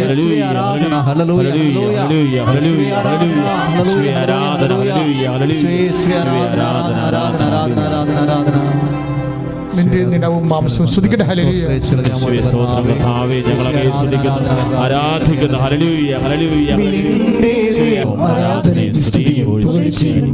ഓൺലൈനിലുള്ളവരെല്ലാവരും എഴുന്നേൽക്കേണ്ട സമയമാണ്. പ്രിയമുള്ളവരെ, സമാപന ആശീർവാദത്തിനു മുമ്പുള്ള രോഗസൗഖ്യ പ്രാർത്ഥനയാണ്. ഉടമ്പടി വെച്ചിരിക്കുന്ന വിഷയങ്ങളെല്ലാം നിങ്ങൾ ഈ സമയത്ത് അനുസ്മരിക്കണം. ഉടമ്പടി പുതുക്കിയപ്പോൾ വെച്ച വിഷയങ്ങളെ നിങ്ങൾ അനുസ്മരിക്കണം. ഈ ധ്യാനം കൂടിക്കൊണ്ടിരിക്കുന്ന, ഓൺലൈനിൽ കൂടിക്കൊണ്ടിരിക്കുന്നവർ ഉടമ്പടി ചെയ്യാത്തവരുണ്ടെങ്കിൽ ഉടമ്പടി ചെയ്യാൻ ദൈവം ഒരു അവസരം തന്നാൽ നിങ്ങൾ ദൈവത്തിന് സമർപ്പിക്കാൻ പോകുന്ന വിഷയങ്ങളെ കൂടി ഇപ്പോഴ് പരിശുദ്ധയുടെ മധ്യസ്ഥത്തിൽ ഈശോയ്ക്ക് സമർപ്പിക്കുക. കർത്താവേ, പല മക്കൾക്കും പല കാര്യങ്ങൾക്കും കർത്താവ് ഭയങ്കര സ്ലോ ആയിട്ട് മാറുന്നുണ്ട്. അതിൻ്റെ ജോലി, വീട്, വിവാഹം, ജോണ്, രോഗസൗഖ്യം, ഇതെല്ലാം ഭയങ്കര സ്ലോ ആയി പോകുന്നുണ്ട്. ഈശോയെ, അവരെല്ലാം നീ ഈ സമയത്ത് ഏറ്റെടുക്കണമെന്ന് പ്രാർത്ഥിക്കുന്ന, അവിടെ സമയത്തേക്ക് ത്വരിതപ്പെടുത്തണമെന്ന് പ്രാർത്ഥിക്കുന്ന, അവരുടെ ക്ഷമയെ കർത്താവെ, അവർക്ക് അത്ര കണ്ട് നമുക്ക് പരീക്ഷിക്കാൻ വേണ്ടി മാത്രം കർത്താവെ ക്ഷമയില്ലാത്ത മക്കളുണ്ട് ഈശോയെ. അവർക്ക് ടെൻഷനും വ്യഗ്രതയും കൂടിക്കൊണ്ടിരിക്കണം കർത്താവെ. അവരെ നീ സ്പർശിക്കണമെന്ന് പ്രാർത്ഥിക്കുന്നു ഈശോയെ. വസ്തു വിൽക്കാനുള്ളവരെ, വസ്തു വാങ്ങാനുള്ളവർ, വീട് വിൽക്കാനുള്ളവർ, വീട് വാങ്ങാനുള്ളവർ കർത്താവെ, വഴിയില്ലാത്തവരെ എല്ലാവരെയും സമർപ്പിച്ച് പ്രാർത്ഥിക്കുന്ന കർത്താവെ ഈശോയെ. ഓരോ സ്ഥലത്ത് പണം കൊടുത്തിട്ട് കർത്താവ്, ജോലിക്ക് വേണ്ടി പണം കൊടുത്തിട്ട് അതിനെക്കുറിച്ച് കർത്താവ് പ്രത്യേകിച്ച് ഫയൽ മൂവ്മെൻ്റ് ഇല്ലാത്തവർ കർത്താവെ, അതിൻ്റെ പോയിൻറ്റ്സ് കൃത്യമാകാത്ത കർത്താവെ, പല കാര്യങ്ങൾക്ക് വേണ്ടി കർത്താവെ വെയിറ്റ് ചെയ്യുന്ന മക്കളുണ്ട് ഈശോയെ. പല തീരുമാനങ്ങൾ വെയിറ്റ് ചെയ്യുന്ന മക്കളുണ്ട് കർത്താവ്. പല പേപ്പറിന് വേണ്ടി വെയിറ്റ് ചെയ്യുന്നുണ്ട് കർത്താവെ. പല ഇമെയിലിന് വേണ്ടി, റിപ്ലൈക്ക് വേണ്ടി കർത്താവ് വെയിറ്റ് ചെയ്യുന്നുണ്ട് ഈശോയെ. പല ആൻസറിന് വേണ്ടി വെയിറ്റ് ചെയ്യുന്നുണ്ട് കർത്താവ് ഈശോയെ. അവരെ പല മെസ്സേജിന് വേണ്ടി വെയിറ്റ് ചെയ്യുന്നുണ്ട് ഈശോയെ. അവരെല്ലാം സമർപ്പിച്ചുകൊണ്ട് പ്രാർത്ഥിക്കുന്നു കർത്താവെ ഈശോയെ. മനസ്സ് കർത്താവെ, ഇപ്പോഴേ പല കാര്യങ്ങൾക്കും കർത്താവെ, 1, 2, 3, 4 കാര്യങ്ങൾ കർത്താവെ ഒരുമിച്ച് സംഭവിക്കുന്ന കാരണം, മനസ്സ് നുറുങ്ങിയത് കാരണം, ഒന്നിനും താല്പര്യമില്ലാതെ കർത്താവെ ഇങ്ങനെ ഡെഡ് ബോഡി പോലെ ഇങ്ങനെ ജീവിക്കുന്ന മക്കളുടെ കർത്താവെ ഈശോയെ. അവരെ കുറ്റം പറയണില്ല ഈശോയെ. അവരുടെ മാനസിക ശാരീരിക ജീവിത അവസ്ഥകളെ കർത്താവെ നീ ഏറ്റെടുക്കണമെന്ന് പ്രാർത്ഥിക്കുന്നു ഈശോയെ. അവരുടെ തെറ്റുകൾ എന്തായാലും കർത്താവെ, അവരുടെ കഴിവുകൾ എന്തായാലും കർത്താവെ നീ അത് കാര്യമാക്കാതെ കരുണ കാണിച്ച് കർത്താവെ കൈത്തരത്തിൽ അവർ താങ്ങിക്കൊണ്ട് വരണമെന്ന് പ്രാർത്ഥിക്കുന്നു. മക്കളില്ലാത്തവരെ, മക്കളില്ലാത്തതിൻ്റെ പേരിൽ മനസ്സിടിഞ്ഞു പോയവരെ, എന്തിനാണ് ജീവിക്കണം ചിന്തിക്കുന്നവരെ കർത്താവ്, വിവാഹം ഒത്തുവരാത്തതിൻ്റെ പേരിൽ കർത്താവ്, കുടുംബജീവിതം എന്തിനാണെന്ന് നിശ്ചയ കർത്താവ്, അതുകൊണ്ട് തന്നെ കർത്താവ് പലപ്പോഴും കുറ്റവാസനകൾ പെരുകുന്നുണ്ട് ഈശോയെ. മറ്റുള്ളവരെ ഉപദ്രവിക്കണം, എനിക്ക് ആ ജീവിതമില്ല, അതുകൊണ്ട് ആർക്കും ഇവിടെ ജീവിക്കേണ്ടെന്നുള്ള മാനസിക വൈകല്യങ്ങളിലേക്ക് വന്നിട്ട് സ്വഭാവ ദൂഷ്യമുണ്ടായിട്ടുള്ള മക്കളുടെ കർത്താവ്, അവരെ സ്പർശിക്കുന്ന കർത്താവ്, കഞ്ചാവിനും മയക്കുമരുന്നിനും കണ്ണത്തെ കർത്താവ്, സ്റ്റാമ്പിനും അതുപോലെ തന്നെ കർത്താവ് ലഹരി ലോകത്തിലേക്ക് അകപ്പെട്ടു പോയിരിക്കുന്ന മക്കളുടെ കർത്താവ്, രക്ഷപ്പെടണമെന്ന് ആഗ്രഹമുണ്ട് കർത്താവ്, പക്ഷെ അവരെ ഉള്ളവർ രക്ഷപ്പെടുത്താത്ത രീതിയിൽ അവരെ ബന്ധിച്ചിട്ടിരിക്കുന്ന കർത്താവ്, ഇത് അവരെല്ലാം സമയം പ്രാർത്ഥിക്കുന്ന കർത്താവ്, റാങ്ക് ലിസ്റ്റ് പ്രതീക്ഷിക്കുന്ന കർത്താവ്, റാങ്ക് ലിസ്റ്റ് ക്യാൻസൽ ആകുമെന്ന് ഉത്കണ്ഠപ്പെടുന്ന ഒരു കർത്താവ്, അവരെല്ലാം സമർപ്പിച്ച് പ്രാർത്ഥിക്കുന്ന കർത്താവ് ഈശോയെ. പല കർത്താവ് ഇപ്പം ചെയ്തുകൊണ്ടിരിക്കുന്ന ജോലി നഷ്ടപ്പെടുമോ എന്ന് ഓർത്ത് കർത്താവ് വേദനിക്കുന്നവരെ സംബന്ധിച്ച് പ്രാർത്ഥിക്കുന്ന കർത്താവ്, അവരെല്ലാം കർത്താവ് നീ ഏറ്റെടുക്കുന്ന പ്രാർത്ഥിക്കുന്ന അസ്ഥിക്കുഴലിന്റെ വേദനകൾ, സ്പോണ്ടിലോസിന്റെ വേദനകൾ, നടുവലിന്റെ വേദനകൾ, കശേരികൾ തെറ്റിക്കിടക്കുന്നവർ, കിഡ്നിയിൽ കർത്താവ് കല്ലുള്ളവർ, കിഡ്നി കർത്താവ് രക്തോട്ടമില്ലാത്ത കിഡ്നി ഷ്രിങ്ക് ചെയ്യുന്നവർ, ചുരുങ്ങുന്നവർ, ക്രിയാറ്റിൻ കൂടുന്നവരെ കർത്താവ്, അതുപോലെ തന്നെ കർത്താവ് ഹൃദയ കരളിന് കർത്താവ് ബിൽഡ്രൂബിൻ കൂടുള്ളവരെ സംബന്ധിച്ച് പ്രാർത്ഥിച്ച അത് കർത്താവ്, വയറ്റിൽ വെള്ളം കെട്ടിക്കിടക്കുന്നവരെ അങ്ങ് തൊടണമെന്ന് പ്രാർത്ഥിക്കുന്ന കർത്താവ് ഈശോ. ശ്വാസകോശ രോഗികളെ, ഹൃദയ രോഗികളെ, ക്ഷയരോഗികൾ കർത്താവ്, കണ്ണിന് കാഴ്ചക്കുറവുള്ളവർ, ശരീരത്തിന് കർത്താവെ പ്രഷർ രോഗികൾ, ഷുഗർ രോഗികൾ, മുടി കൊഴിയുന്ന ഒരു കർത്താവ്, തലക്ക് കനമുള്ള ഒരു കർത്താവ്, എപ്പോഴും നടക്കുമ്പോൾ കണക്കുകയും കിടത്തുകയും ചെയ്യുന്ന ഒരു കർത്താവ്, ഈശോ ജീവിക്കാനും നിവൃത്തിയില്ലാത്ത ജോലി ചെയ്യാൻ വയ്യാണ്ടിരിക്കുന്ന ഒരു കർത്താവ്, അവരെല്ലാം സംബന്ധിച്ച് പ്രാർത്ഥിക്കുന്ന യുദ്ധ തടവുക കർത്താവ്, തടവുകാരെ ബാങ്കറിൽ കർത്താവ്, യുക്രൈനിൽ കുടുങ്ങിപ്പോയി ഞങ്ങളുടെ മക്കളെ ഓർത്ത് പ്രാർത്ഥിക്കുന്ന കർത്താവ്, എല്ലാ മക്കളും കർത്താവ്, ഇന്ത്യയിലുള്ള എല്ലാ മക്കളും കർത്താവ്, ഓരോ രാജ്യങ്ങളിലുള്ള മക്കൾ കർത്താവ്, അവിടെ അകപ്പെട്ട് കർത്താവ്, യുക്രൈൻ തന്നെ കർത്താവ്, അവരെ അഭിമാനത്തിൽ സംരക്ഷിച്ചതിന്റെ കർത്താവ്, ഈ യുദ്ധം കർത്താവ് സമാധാനത്തിലേക്ക് നീങ്ങാൻ ഇടയാക്കണമെന്ന് പ്രാർത്ഥിക്കുന്ന കർത്താവ്, ദൈവത്തിന്റെ ശക്തി ഒഴുകട്ടെ എന്ന് പ്രാർത്ഥിക്കുന്ന കർത്താവ്, ഒരു രാജ്യങ്ങൾക്കും കർത്താവ് പരസ്പരം കർത്താവ് ധാരണയെത്തി പിരിയാനുള്ള ഒരു പ്രത്യേക സമാധാനത്തിന്റെ അന്തരീക്ഷം, പരിശുദ്ധമായ സമാധാനത്തിന്റെ രാജ്ഞി മാതാവിന്റെ മധ്യത്തിൽ യേശുവിന്റെ നാമത്തിൽ ആ രാജ്യങ്ങൾ നിലനിൽക്കട്ടെ എന്ന് പ്രാർത്ഥിക്കുന്നു, കടന്നുപെടുന്ന പ്രാർത്ഥിക്കുന്നു. യേശുവിന്റെ ശക്തി കട്ടെ, യേശുവിന്റെ ശക്തി കട്ടെ.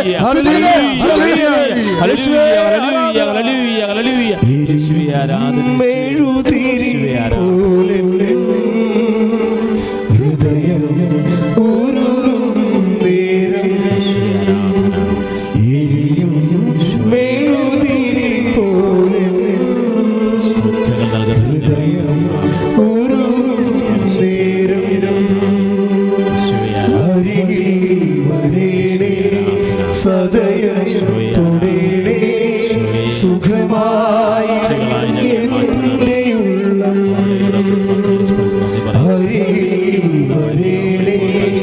സദയം തൊടേണേ, സുഖം